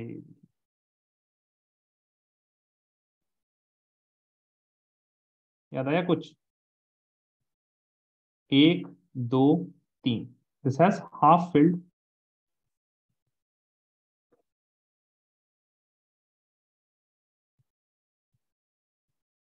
T2G लेवल, तो हाफ फिल्ड तो ज्यादा स्टेबल होगा ही, ये सनोपी सन्नी के करेक्ट है।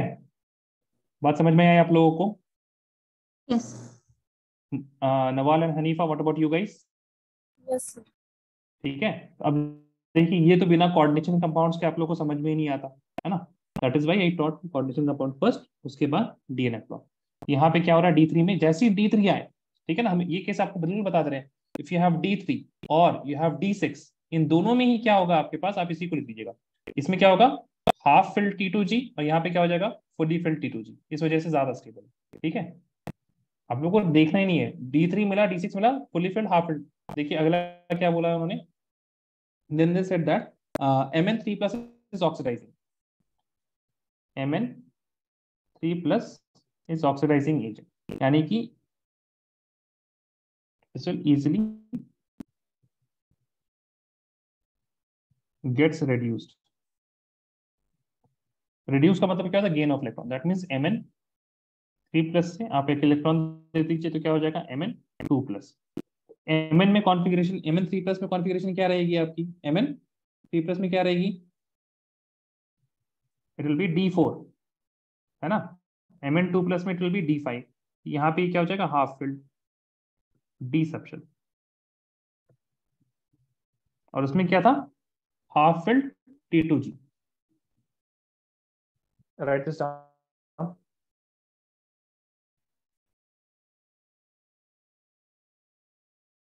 खैर ये तो सवाल एनसीईआरटी में ही, आप खुद से देख लीजिएगा। आई होप आप लोगों को समझ में आ गया हो। ठीक है,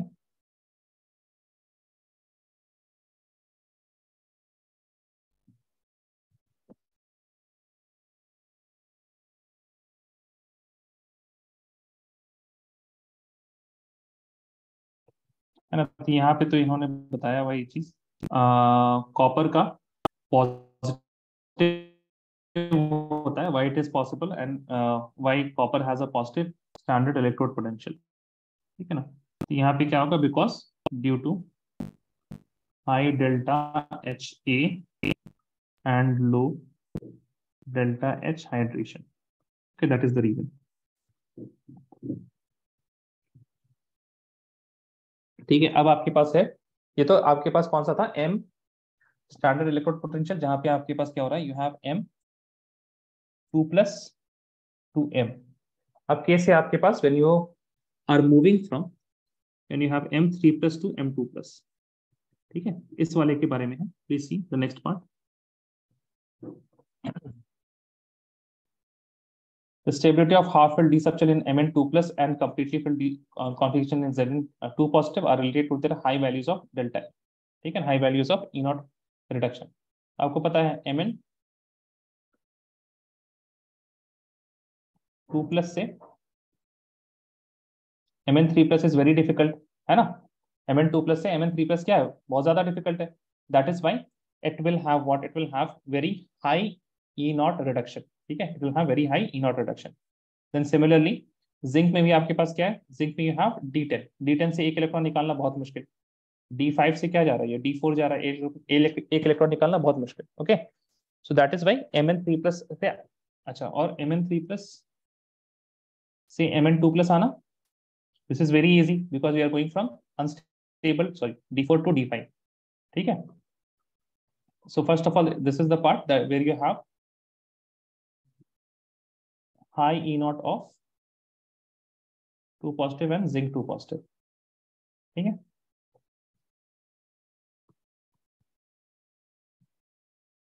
then an examination,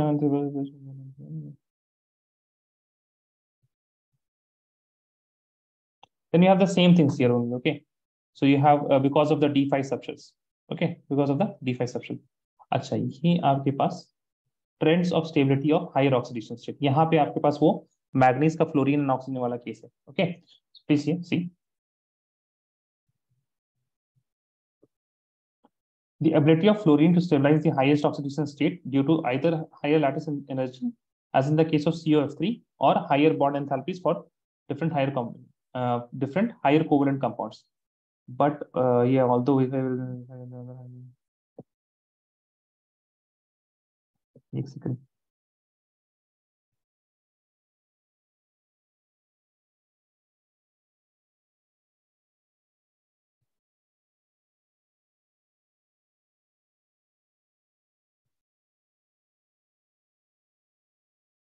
See, here, this is what I was talking about. The ability of oxygen to stabilize high oxidation state exceeds that of fluorine. है ना? Why? Because the ability of oxygen to form multiple bonds to metal. ठीक है, multiple bond कैसे बनेगा? एक तो sigma bond बनता है और दूसरा क्या बनता है? पाई बॉन्ड बनता है. तो pi bond can be formed by oxygen is a element of p block. So p pi and metal will have d pi. So the p orbital p subshell of the oxygen and metal का d orbital दोनों से क्या बनते हैं? p pi d pi pi bonds बनते हैं. That is why the ability of oxygen to stabilize high oxidation state exceeds that of fluorine. तो fluorine तो करता है क्यों? Because of its higher electronegativity, it has stable lattices. Okay. For example यहाँ पे देखिए, ये तो ऑक्सीडाइजिंग पावर है. अच्छा चलिए इसको आप बताइए तो एक्सप्लेन कीजिए. How would you account for the increasing oxidizing power in the series? This one, VO2 positive है, then you have Cr2O7 2 negative, then you have MnO4 negative. इन सब केसेस में आप बताइए मेटल का ऑक्सीडेशन स्टेट कितना है? Vanadium का, chromium का एंड मैग्नीज का ऑक्सीडेशन स्टेट निकालिए first of all.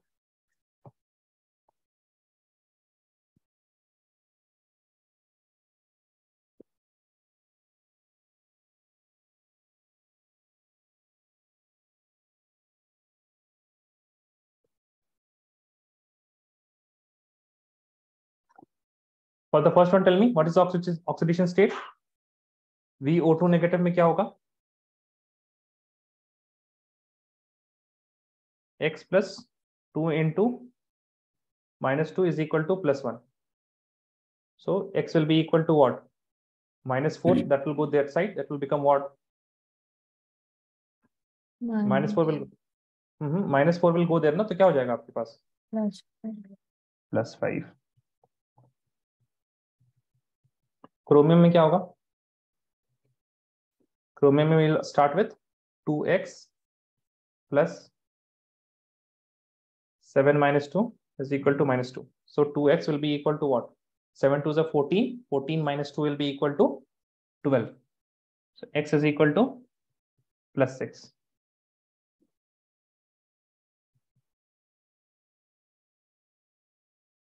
Then we have manganese. In manganese we have x plus 4 into minus 2 is equal to minus 1.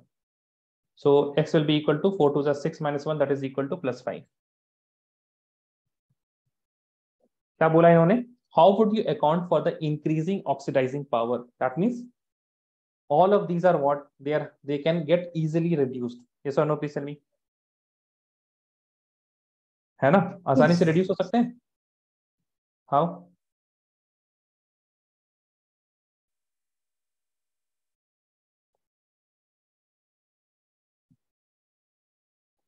आप इसको reduce कीजिएगा,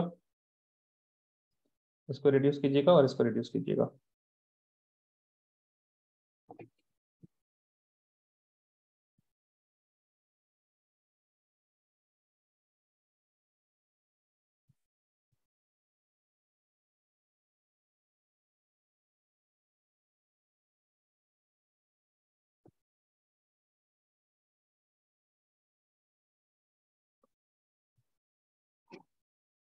+5 से कहाँ जाएगा ये? Tell me, +5 से कहाँ जाएगा?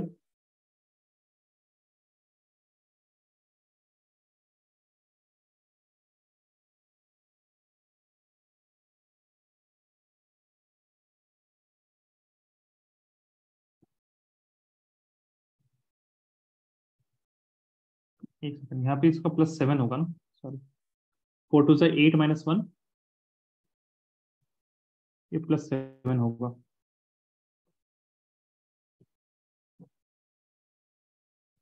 जी बताइए।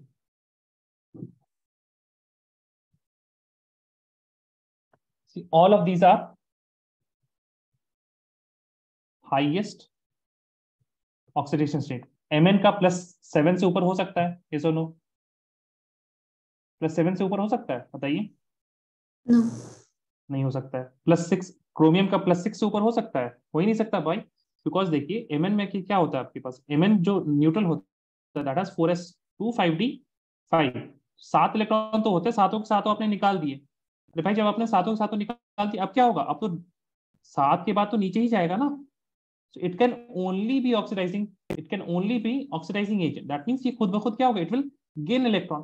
कैसे गेन करेगा एक इलेक्ट्रॉन? बिकॉज इससे ऊपर आप इससे इलेक्ट्रॉन तो निकाल नहीं सकते, बचा ही नहीं इलेक्ट्रॉन। Okay, that is why since MnO4 negative, CrO72 negative and VO2 positive, they are present in the highest oxidation state, hence they can only be oxidizing agent। ठीक है। अच्छा अब उसके बाद Mn का MnO4 नेगेटिव से +7 से उसके बाद देखिए कहाँ पे जा रहा है।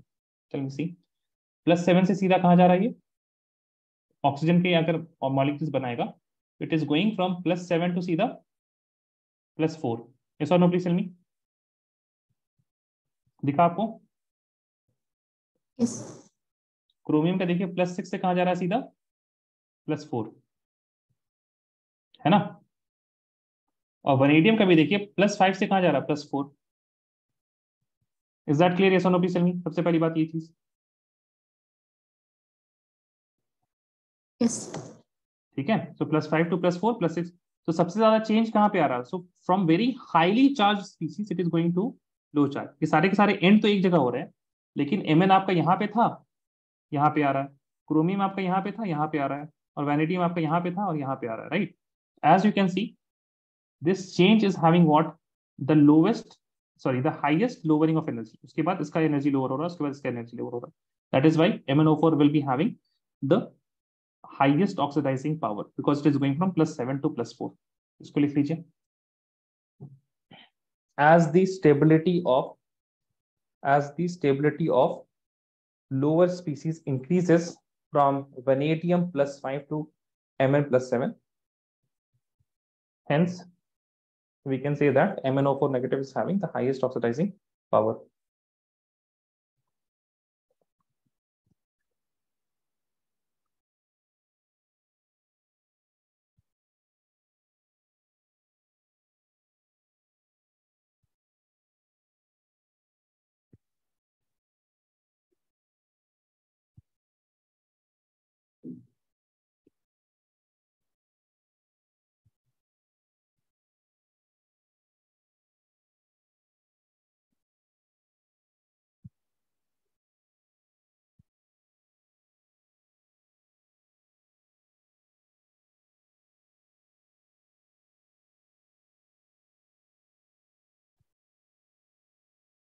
Done everyone? Yes or no please tell me।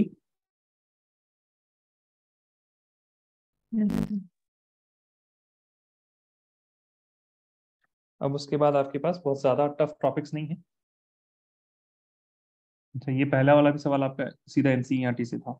How do you account for irregular variation of ionization enthalpies first and second in the first series of transition elements। ठीक है ना। अबाउट केमिकल रिएक्टिविटी तो आप लोग को पता होगा कि ऑल दी एलिमेंट्स एक्सेप्ट छापा, है ना, वो क्या करते हैं, they can form except, okay,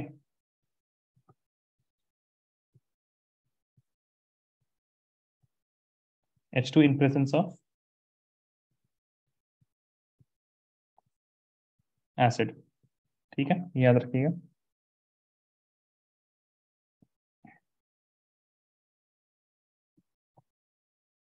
ये तो खैर आप लोगों ने इलेक्ट्रोकेमिस्ट्री में भी लिखा हुआ है, ठीक है ना, तो याद रखिएगा, बस ध्यान रखिएगा इस चीज को। मैग्नेटिक प्रॉपर्टीज, अच्छा ये सारे सवाल ये मतलब हम लोगों ने पढ़े ही हुए हैं। Mn3 + Mn2 वाला, Cr3 + Cr2 वाला और Fe3 + और Fe2 वाला, अगर आपको याद हो, अभी थोड़ी देर पहले पढ़ाया था, ठीक है। मैग्नीज का Mn3 + Mn2 couple is much more positive than Cr3 + to Cr2 because of D5 configuration, ठीक है, D5 की वजह से। चलिए नेक्स्ट देखिए आप, मैग्नेटिक प्रॉपर्टी, ठीक है। तो पैरामैग्नेटिज्म और डायमैग्नेटिज्म के बारे में डेफिनेशन लिख लीजिएगा आप लोग। Diamagnetic substance are repelled by applied magnetic field while paramagnetic substance are attracted, ठीक है। तो डायमैग्नेटिक का नो अनपेयर्ड इलेक्ट्रॉन, पैरा का they have unpaired electrons, at least एक तो होना चाहिए। उसके बाद magnetic moment is equal to under root N into N plus two, where N is equal to UPE. UPE क्या होता है? Unpaired electrons, okay. Spin only magnetic moment. Unit अगर याद नहीं है आप लोगों को तो प्लीज यूनिट याद रखिएगा। बोर मैग्नेट्रॉन, बीएम लिखते हैं इसको, that is the unit of magnetic moment obviously, and it is very obvious that magnetic moment increases with increasing number of unpaired electrons, ठीक है, क्योंकि डायरेक्टली प्रोपोर्शनल है उसके। फिर ये बात तो आसान है। फॉर्मेशन ऑफ कलर आयंस के बारे में अगर बात करें तो आप लोगों को हमने पढ़ाया हुआ था किसमें? कोऑर्डिनेशन कंपाउंड में क्यों होता है वो, ठीक है ना। See the colour observed corresponds to complementary color of the light absorbed. The frequency of light absorbed is determined by the nature of ligand. तो ये चीज देखिए, ये जो कलर कंपाउंड्स है ना, ये सारा का सारा किससे रिलेटेड है? कोऑर्डिनेशन कंपाउंड से, and that we have already studied if you remember, okay. Then formation of complex compound, ये भी आप लोगों को पता है। Next is very important, this is catalytic property. Catalytic property में क्या होता है? It is that mostly because of, अगर पूछा जाए why does they show catalytic property, you write due to ability to form variable oxidation state, due to ability to form what? Variable oxidation state, ठीक है ना, इसको please याद रखिएगा। और एक आपके पास vanadium is used in Haber process, ठीक है, इसको याद रखिएगा। Wait a second, vanadium in list, खैर यहाँ पे अगर आप देखिएगा ना तो आपको मिल जाएगा। Vanadium in contact, finely divided iron in Haber, nickel in catalytic hydrogenation are some examples. ठीक है, this is important due to the ability to form variable oxidation state. Formation of interstitial compounds, इसमें आपको ये properties याद रख लीजिएगा, that they have high melting points, very hard and retain metallic conductivity, and they are chemically inert. Okay, so remember this part, this part. What are interstitial compounds? Interstitial compounds वो होते हैं, जैसे मान लीजिए आपके पास आयरन है, ठीक है। If you remember interstitial defects तो आप लोग को पता रहेगा। इन आयरन क्या होगा आपके पास? For after every 3 iron you have 1 hydrogen, very small molecule hydrogen, ठीक है। तो हाइड्रोजन कहीं इंप्योरिटी की वजह से आ जाता है, ठीक है। So those are known as interstitial compounds. अगर इंप्योरिटी की वजह से आ भी जाता कभी कभी, sometimes we put it also, ठीक है। Then alloy formation, I hope you know what are different types of alloys. Brass is for copper and zinc, and bronze is formed by copper and tin.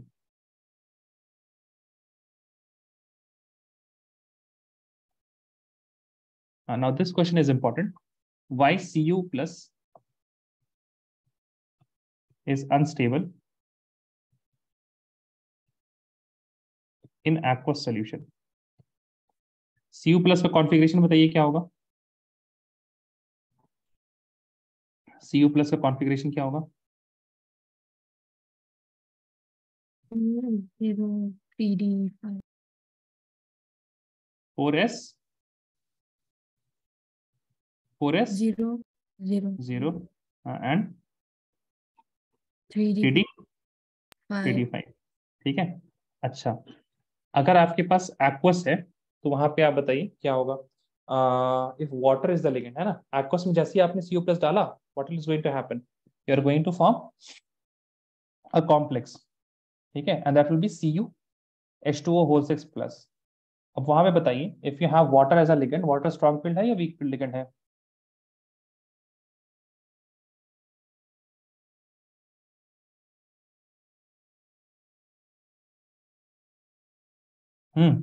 Water क्या है, strong field या weak field?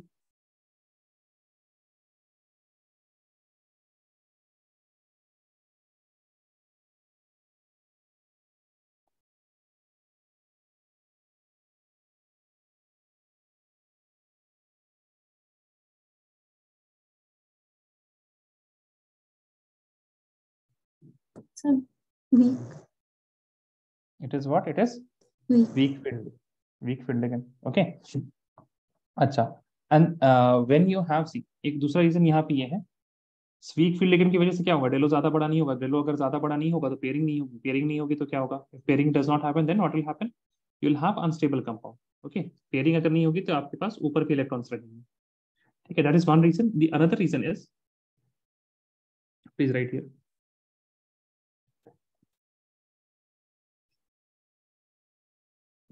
in aqueous Cu2 plus is more stable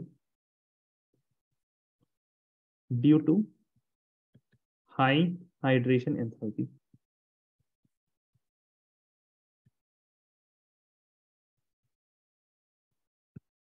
Okay, due to high hydration enthalpy. ये लिख लीजिए.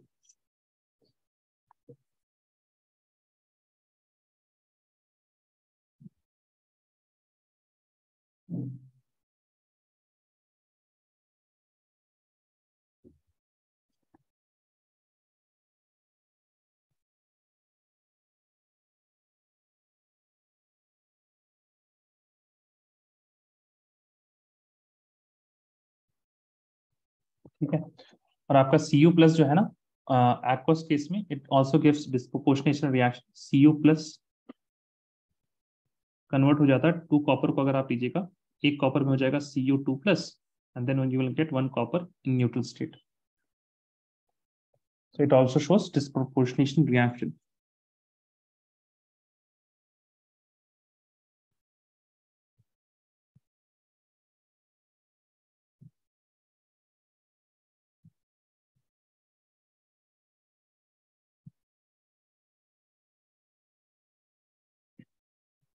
Done everyone? Yes or no? Please tell me.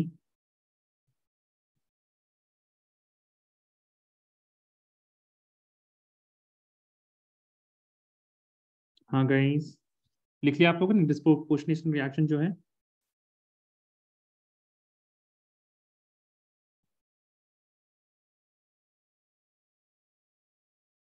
लिख लिया कि नहीं लिख लिया आप लोगों ने?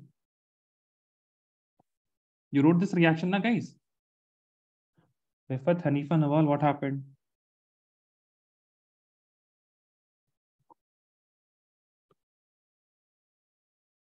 Yes, Hanifa and Rifat, both of you wrote this, yes or no?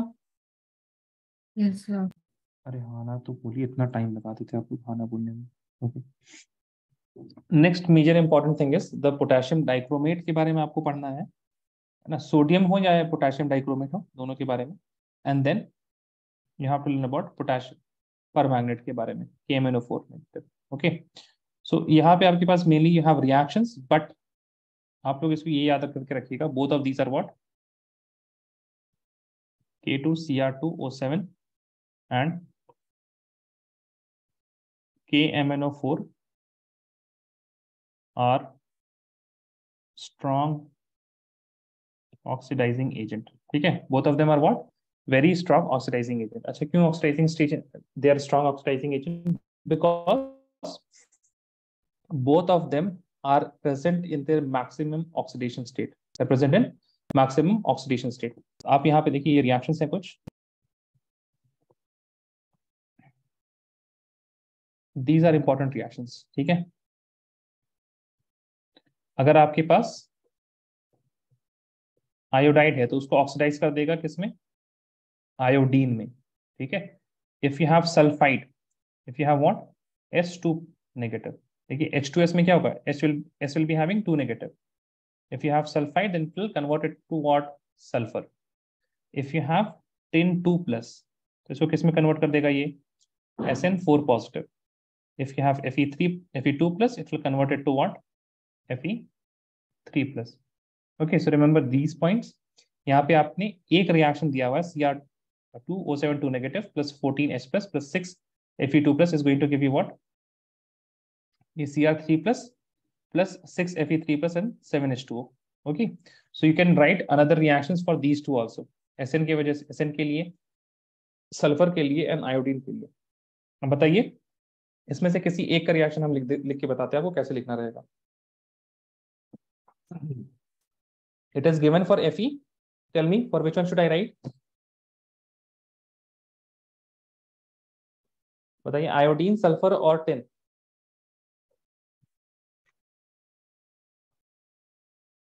जी जल्दी बताइए, किसके लिए लिखे हम?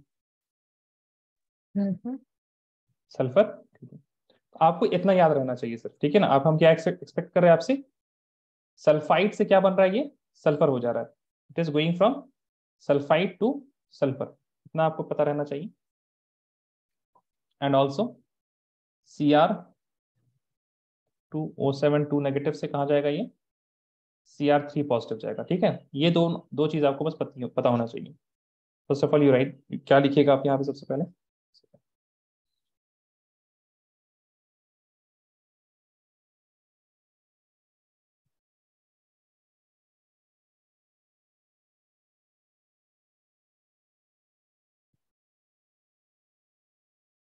सबसे पहले यहाँ पे बताइए आप, what is the change in oxidation state here? यहाँ पे कहाँ से आ रहा है? -2 से 0? यस और no please tell me. Yes, sir. And what is the oxidation state in Cr2 of chromium in Cr2O7 2 negative? +5. Plus 5. 5 नहीं, कैलकुलेट कीजिएगा ना प्लीज, दाती मत बोलिए।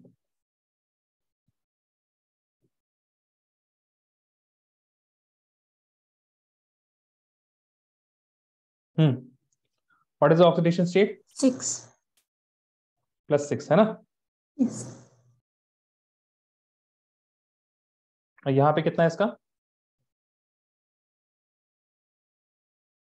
+3, हाँ या ना? Yes.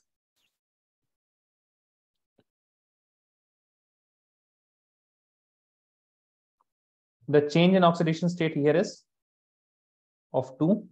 The change in oxidation here is of 3. Is that clear? Yes or no? Please tell me.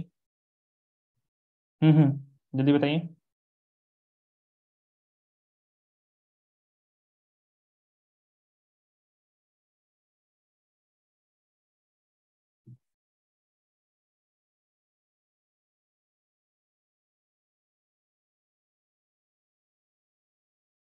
Tell me guys.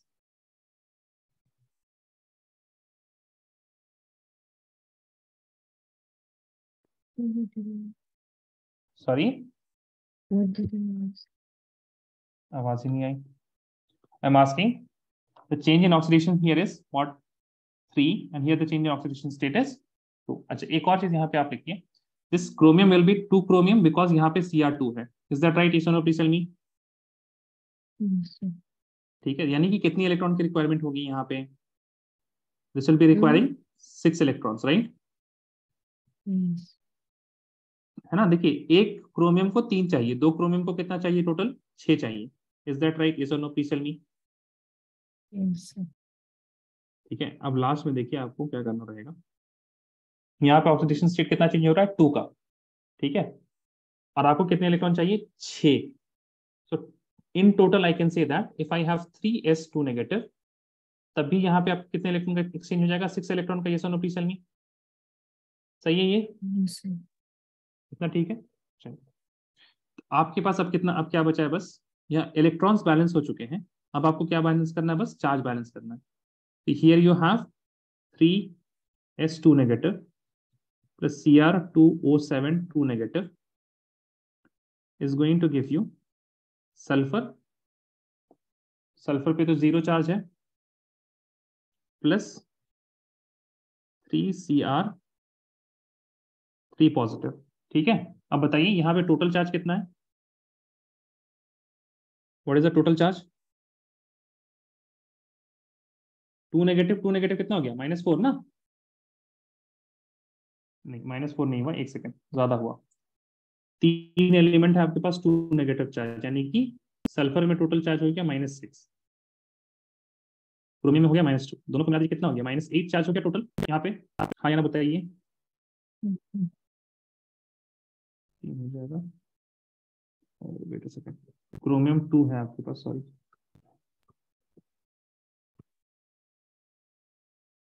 Chromium को 2 लिखिएगा, ठीक है ना। क्रोमियम यहाँ पे 2 है, ठीक है, यहाँ पे सल्फर 3 है। टोटल चार्ज यहाँ पे कितना हो जाएगा, 3 2 + 6, हाँ या ना? अरे हाँ ना, कुछ तो बताइए। Yes, sir. चार्जेस समझ में आ गया। सबसे पहले इलेक्ट्रॉन को बैलेंस करना है, उसके बाद चार्ज बैलेंस करना है। अब एक बात बताइए आप, -8 को +6 बनाना है, कितना ऐड करना पड़ेगा? How much should I add, बताइए। -8 को +6 बनाना है, कितना ऐड करना पड़ेगा? जोर से बोलिए, जोर से। 2 हाउ मच? 2 4 2 2 2 ऐड कर दीजिए, कितना हो गया? -6 हो जाएगा ना ये तो। बैलेंस कहाँ हुआ? इधर भी आपको +6 करना है, कैसे करेंगे? +6 के लिए क्या ऐड करना पड़ेगा? -8 है नंबर लाइन में आपके पास, ठीक है, ऐसे देखिए। ये रिडॉक्स रिएक्शन आपको, आप लोगों को याद नहीं है ना, 1 2 3 4 5 6 7 8 9 10 11 12 13, ये आपके पास -8 है यहाँ पे, ठीक है, -8 है। और आपका क्या हो गया, 7 6 5 3, 8 7 6 5 4 3 2 1 0, ये 0 हो गया। सर 14 1, हाँ, +14, +14 क्या करेंगे, H+। हम लोग कितने H+ आयन डालेंगे, एसिडिक मीडियम में कर रहे हैं तो कितने H+ आयन डालेंगे बताइए? 14 H+ आयन डाल दीजिए। 14 की वजह से आपके पास वाटर मॉलिक्यूल कितना हो जाएगा, 7 H2O मॉलिक्यूल्स हो जाएंगे, हाँ या ना, बताइए। यस अब देखिए सब कुछ बैलेंस है या नहीं। पहले देखिए, बहुत सिंपली हमने ऑक्सीडेशन रिडक्शन को देखते हुए क्या हमने बैलेंस किया, 6 इलेक्ट्रॉन, जो कि आपने इलेक्ट्रोकेमिस्ट्री में भी किया होगा ऑक्सीडेशन रिडक्शन देख के। उसके बाद I calculated the total charge in the reactant side, total charge in the product side. अब उन दोनों को बैलेंस करने के लिए, अगर आपके पास मान लीजिए बेसिक मीडियम तो नहीं, एसिडिक मीडियम में ही आपको हमेशा मिलेगा। In acidic medium you will just have to add, जहां पे भी आपके पास पॉजिटिव चार्ज डालना वहां पे H+ डाल दीजिए, that's it. Now tell me, is it balance, yes और नो, एवरीथिंग? 7 ऑक्सीजन है, 7 ऑक्सीजन इधर भी है, हाँ या ना? Tell me, you have 7 oxygen there also? In both the cases, see, you have 7 oxygens, right? Yes ठीक है, तो अब आपको किसी भी चीज का अगर आ गया, so you should know first of all, एक चीज तो आप हमेशा याद रखिए, Cr2O7 2 नेगेटिव का कोई भी रिएक्शन आया तो Cr किस में चेंज होता है, Cr3+ में, ठीक है। Cr किस में चेंज होता है, Cr3+ में। Iodide will change to iodine, sulphide will change to sulphur, Sn2+ Sn4+ में चेंज होगा, Fe2+ Fe3+ में चेंज होगा। ये सारी चीजें अगर आपको याद है, उसके बाद आपके पास you can write any reaction, ठीक है। सिमिलरली आपका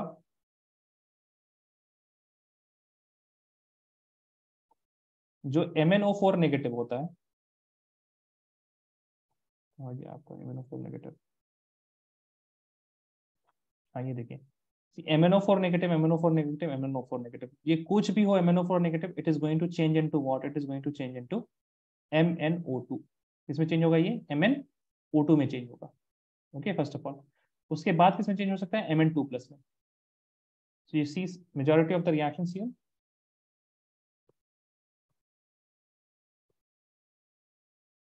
MnO4 negative, it will change to Mn2+, ठीक है। यहाँ पे लेकिन आपके पास दो केसेस होते हैं। रीड दिस रिएक्शन ना, थोड़ा सा आप इसी तरह, जिस तरह से हमने यहाँ पे लिखा है ना, दीज थिंग्स, इसको थोड़ा ध्यान रखिएगा। इस तरह से आप इन रिएक्शंस को बैलेंस करने की कोशिश कीजिएगा, इन acidic medium and in basic medium, ठीक है। तो एसिडिक मीडियम में बस क्या होगा आपका, जब चार्ज बैलेंस कर रहे हैं so you will be adding H+ ion, H+ ion, ठीक है। जब आपका बेसिक मीडियम होगा तो आप क्या कीजिएगा, इस साइड में OH नेगेटिव डालिएगा और इस साइड में वाटर आ जाएगा बस आपके पास, ठीक है। इसको ध्यान रखिएगा बस आप लोग। इज दैट क्लियर, यस और नो, प्लीज टेल मी, हाँ या ना बताइए। बैलेंसिंग कर लीजिएगा रिएक्शन का, अब हाँ या ना, टेल मी गाइस, बैलेंसिंग कर पाइएगा नहीं कर पाइएगा? एक एग्जांपल देते हैं आप लोगों को।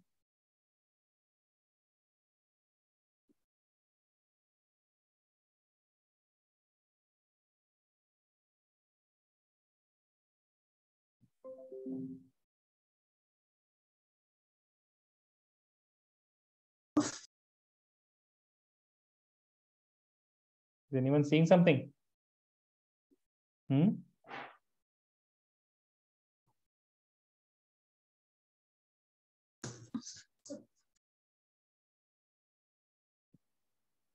Write this example.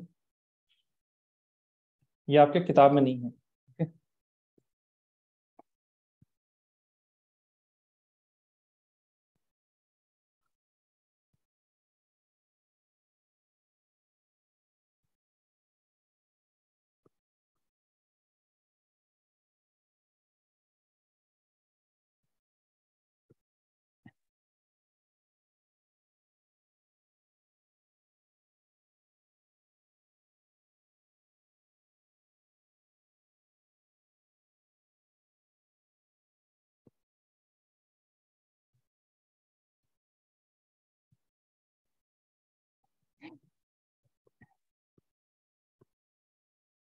चलिए, फर्स्ट ऑफ ऑल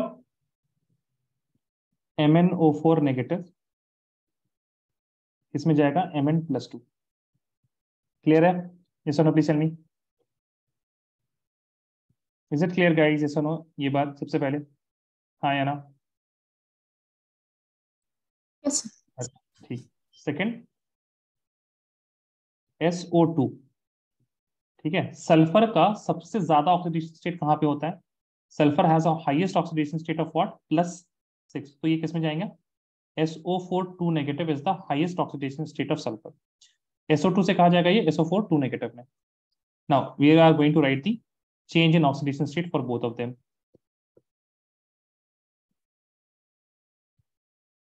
Mn का क्या है यहाँ पे? +7. +7 ही है ना. 4 2 8 -1 7. और यहाँ पे +2. सल्फर का यहाँ पे कितना है? -2 × 2 -4 दैट इज +4. +4 से यहाँ पे आप देखिएगा 4 2 8 8 -2 6 +2 से +6. ठीक है, एक Mn एक सल्फर एक sulphur. Change in oxidation state here is what? Of 5. The change in oxidation state of here is what? +2. हाँ या ना? Tell me guys. Any Yes. Doubt till here? No, no. No doubt. जब आपके पास देखिए, अब यहाँ पे ना एक चीज बोलते हैं, इसकी टोपी उसके सर. ठीक है, 5 है, बैलेंस करना है. कैसे बैलेंस करेंगे बताइए? You will multiply here bye, you will multiply this equation by 2 and you will multiply this equation by 5. yes or no please tell me guys. तो ये हो जाएगा आपके पास 2 MnO4 negative 2 Mn plus and this will be 5 SO2 and 5 SO4 2 negative. ठीक है, अब इन दोनों को लिख लीजिए आप.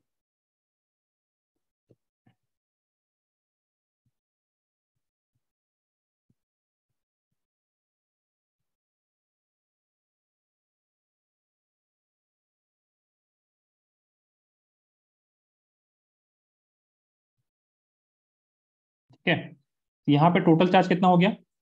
2 negative -2. yes or no please tell me. हाँ या ना? जल्दी बताइए. Yes. -2 है यहाँ पे, और वहां पे 2 2 +4 एंड 5 2 -10. कितना हो गया? -6. हाँ या ना? Yes. बैलेंस करना है ना? तो आप देखिए, पानी दिया हुआ है क्या? हाँ, पानी आपके कहाँ है? रिएक्टेंट में है. दोनों को बैलेंस कैसे करेंगे? इसमें कितना डाल दे बताइए? How many H+ should I add here? -6 और -2 को दोनों को बैलेंस करना है. क्या करें? H+ डालना है. H+ है ना? H+ से ही तो बैलेंस होगा. आया ना? जहां पे H2 है, यहाँ पे तो आप OH नेगेटिव नहीं डाल सकते because here we have water. है ना? यहाँ पे बैलेंस करने के लिए बताइए कितना H+ डालें? Here how much H+ should I add? -6 से -2 जाना है. कितना डालना पड़ेगा बताइए? अरे, -6 को -2 बनाना है. क्या करना पड़ेगा? Tell me. अरे, इतना आसान सवाल है. हम बोल रहे हैं आपको ऐसे लिखिए आप. -6 plus x is equal to -2. क्या डालें हम? 4. तो 4H+ डाल दीजिए आप, प्लस 4H+. ठीक है, और 4H+ के करस्पॉन्डिंग 2 वाटर मॉलिक्यूल, और 2 वाटर मॉलिक्यूल होगा यहाँ पे. ठीक है, चलिए इसी तरह से आप लोग किसी भी रिएक्शन को बैलेंस कर सकते हैं।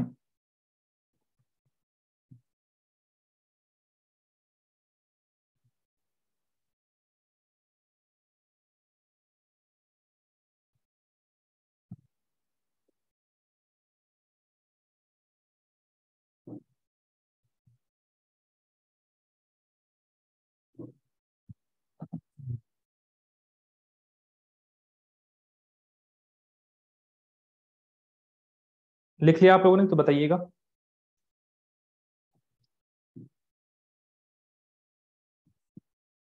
Done, sir. All of you done? Yes और no, please tell me. Yes, sir. अब उसके बाद आपके इनर ट्रांजिशन एलिमेंट्स है, ठीक है। इसमें जो मेजॉरिटी ऑफ द सवाल आते हैं that is about the general electronic configuration क्या होगा उसका, ठीक है। And they mostly ask about the lanthanide contraction, ठीक है। You don't have much question also, but जो भी होगा आपका किसके बेसिस पे होगा, first of all they will also ask sometimes ये जो आपके पास लैंथेनाइट्स होते हैं या फिर जिरकोनियम और हाफनियम जिस तरह के एलिमेंट होते हैं, they have similar atomic radius, है ना। तो सिमिलर एटॉमिक रेडियस किसकी वजह से, lanthanide contraction, okay. And they will ask you some questions that is theoretical जो याद करने के लिए होगा।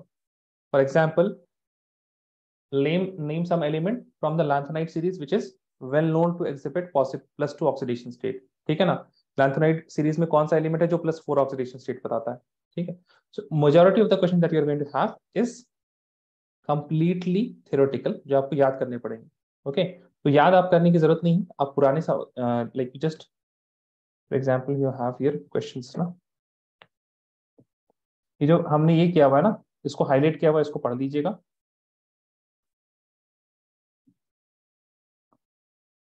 ठीक है। देखिए जैसे ये है, इन सारे सवालों को आप देख लीजिएगा। Name a member of lanthanide series which is well known for exhibiting what +4 oxidation state, उसका सीरियम है। डायरेक्टली 1 मार्क्स के लिए ये सवाल आएगा, ओके। And in lanthanides and actinides सब में आपके पास मेजॉरिटी ऑफ द क्वेश्चन कितने मार्क्स के होते हैं, 1-1 मार्क्स के होते हैं, ठीक है। जो आपका 3 मार्क्स के एक सवाल बनता है, what is lanthanide contraction and what is the consequence of lanthanide contraction, okay. Lanthanide contraction क्या है और लैंथेनाइट कॉन्ट्रैक्शन का कॉन्सिक्वेंस क्या है, तो वो आपका यहाँ पे मिल जाएगा आपको।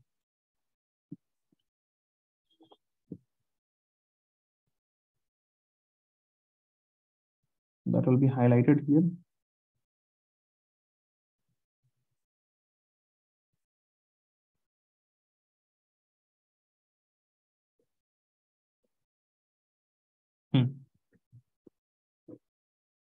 See this one. This part from here to here, that is the answer for 3 marks question. The cumulative effect of contraction of lanthanide series, known as lanthanide contraction, causes radii of members of third transition series to be very similar to that of the second series. The almost identical radii of zirconium and hafnium. Consequence of lanthanide contraction account for the occurrence together in nature and for the difficulty faced in separation. So this is the part that you have to remember for 3 marks question. बस यही एक चीज है जो आपका 3 marks में आ सकता है, okay. That is the only question from your lanthanide contraction. और उसके बाद जो 3 marks के क्वेश्चंस आएंगे ना आपके, तो those are, for example, ये देखिए,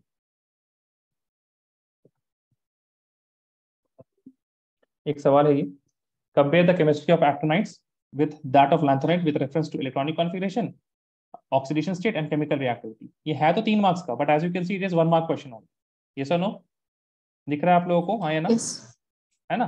तो you will have only this type of questions, so you just try to read this, ठीक है। एंड जो इंपॉर्टेंट पॉइंट्स है यहाँ पे, उससे आप नोट्स बना के इसको रखिए, इसका इनर ट्रांजिशन एलिमेंट्स का।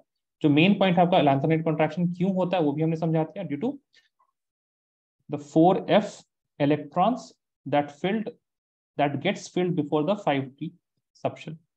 That is the reason of lanthanide contraction. और उसके इफेक्ट क्या है, उसका इफेक्ट ये होता है कि 4d और 5d सीरीज के एलिमेंट्स का एटॉमिक रेडिया क्या होता है, सेम होता है। Also 4d and 5d series they generally occur in nature together, एक साथ अकर होते हैं, और एक साथ अकर होने की वजह से उनको सेपरेट करना भी मुश्किल होता है, okay. So this is something that you are going to remember about the inner transition elements, that is lanthanide and actinides, ठीक है। So I am expecting you guys to make notes from this. ask doubt if you have any in the next class, and from my side I am keeping D and F block as completed. ठीक है, जो important सवाल थे, जो important point था वो हमने discuss कर दिया. बैलेंसिंग ऑफ रिएक्शन एक मेजर इशू रहता है. ठीक है, तो बैलेंसिंग के लिए भी हमने बता दिया कि क्या करना है आप लोग को. इलेक्ट्रोकेमिस्ट्री की तरह बैलेंस दी इलेक्ट्रॉन्स को बैलेंस करने के बाद आप दोनों रिएक्टेंट और प्रोडक्ट को लिखिए. चार्ज को बैलेंस करने के लिए आपको H+ डालना पड़ेगा अगर एसिडिक मीडियम है. बेसिक मीडियम है तो आपको H- डालना पड़ेगा. ठीक है, तो ये सारी चीजें हमने बता दी जो कि मेजर इश्यूज रहता है. ठीक है, उसके बाद लेंथ एंड कॉन्ट्रैक्शन भी समझा दिया हमने. Now if you have any other doubt. अच्छा, अब इसमें आपको ये सारे देखिए, आप सवाल देखिए यहाँ पे, अगर आपसे कुछ नहीं हो रहा है तो इलेक्ट्रॉनिक कॉन्फ़िगरेशन हो जाना चाहिए. Why are Mn2+ compound more stable then Fe2+ towards the oxidation state of +3? किसके बेसिस पे आंसर करेंगे आप? D5 के बेसिस पे आंसर कर देंगे इसको, है ना. Explain briefly how +2 state becomes more and more stable in the first half of the first row of transition elements with increasing atomic number. जिस तरह से आपके पास +2 ऑक्सीडेशन स्टेट है ना, तो धीरे धीरे स्टेबल क्यों होता जाता है in the first half? Because we are increasing the electrons in the d subshell, and as d electron increases, exchange energy increases, है ना. एनर्जी क्या होती है? Exchange energy. हाफ फील्ड आपके पास क्या होता है? if you have 1 2 3 4 5 electrons, all of these 5 electrons can move here and here. ठीक है, so as we are moving to d5 configuration, what is going to happen? The stability is going to increase. To what extent do the electronic configuration decide the stability of oxidation state in the first series of transition movement? Illustrate your example. इसमें क्या है आपके पास? Again, electronic configuration D0, D5 and D10 will be most stable. What may be the stable oxidation state of transition element with the following d electron configuration in the ground state for their atoms? ठीक है, अगर आपके पास D3 है, ठीक है ना, तो आपके पास स्टेबल ऑक्सीडेशन स्टेट क्या होगा? अगर आपके पास D5 है तो स्टेबल ऑक्सीडेशन स्टेट क्या होगा? अगर आपके पास D8 है एंड D4 है तो ऑक्सीडेशन स्टेट क्या होगा? For this what you need to do? For this you need to write the D3 में कौन सा एलिमेंट आता है, D5 में कौन सा एलिमेंट आता है, D8 में कौन सा एलिमेंट आता है, D4 में कौन सा एलिमेंट आता है, उसके बारे में आपको लिखना पड़ेगा. And then according to that element you will write which is going to be the most stable, or what stable configuration are they going to have. Name oxometal anions of the first series of खैर ये सवाल तो कभी आएगा नहीं. Transition metals in which metal exhibit oxidation state equal to its group number. Okay, ये आपके पास ये you will get the answers here. See, this is completely theoretical question.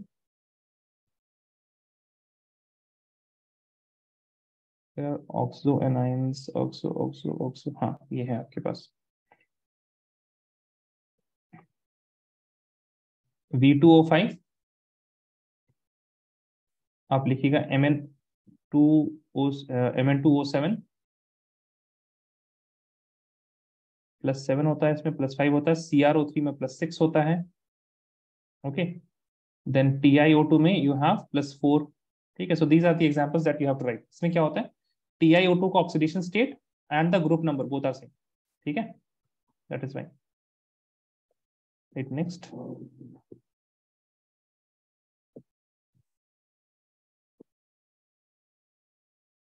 चलिए, आपके पास इसमें कितने सवाल हैं? यू हैव लाइक 38 क्वेश्चंस ना. एक दिन हम इसमें से कुछ सवाल जो हैं इंपॉर्टेंट उसको डिस्कस कर लेंगे, और I will send you these question. इसको हमको हाईलाइट कर देना चाहिए था.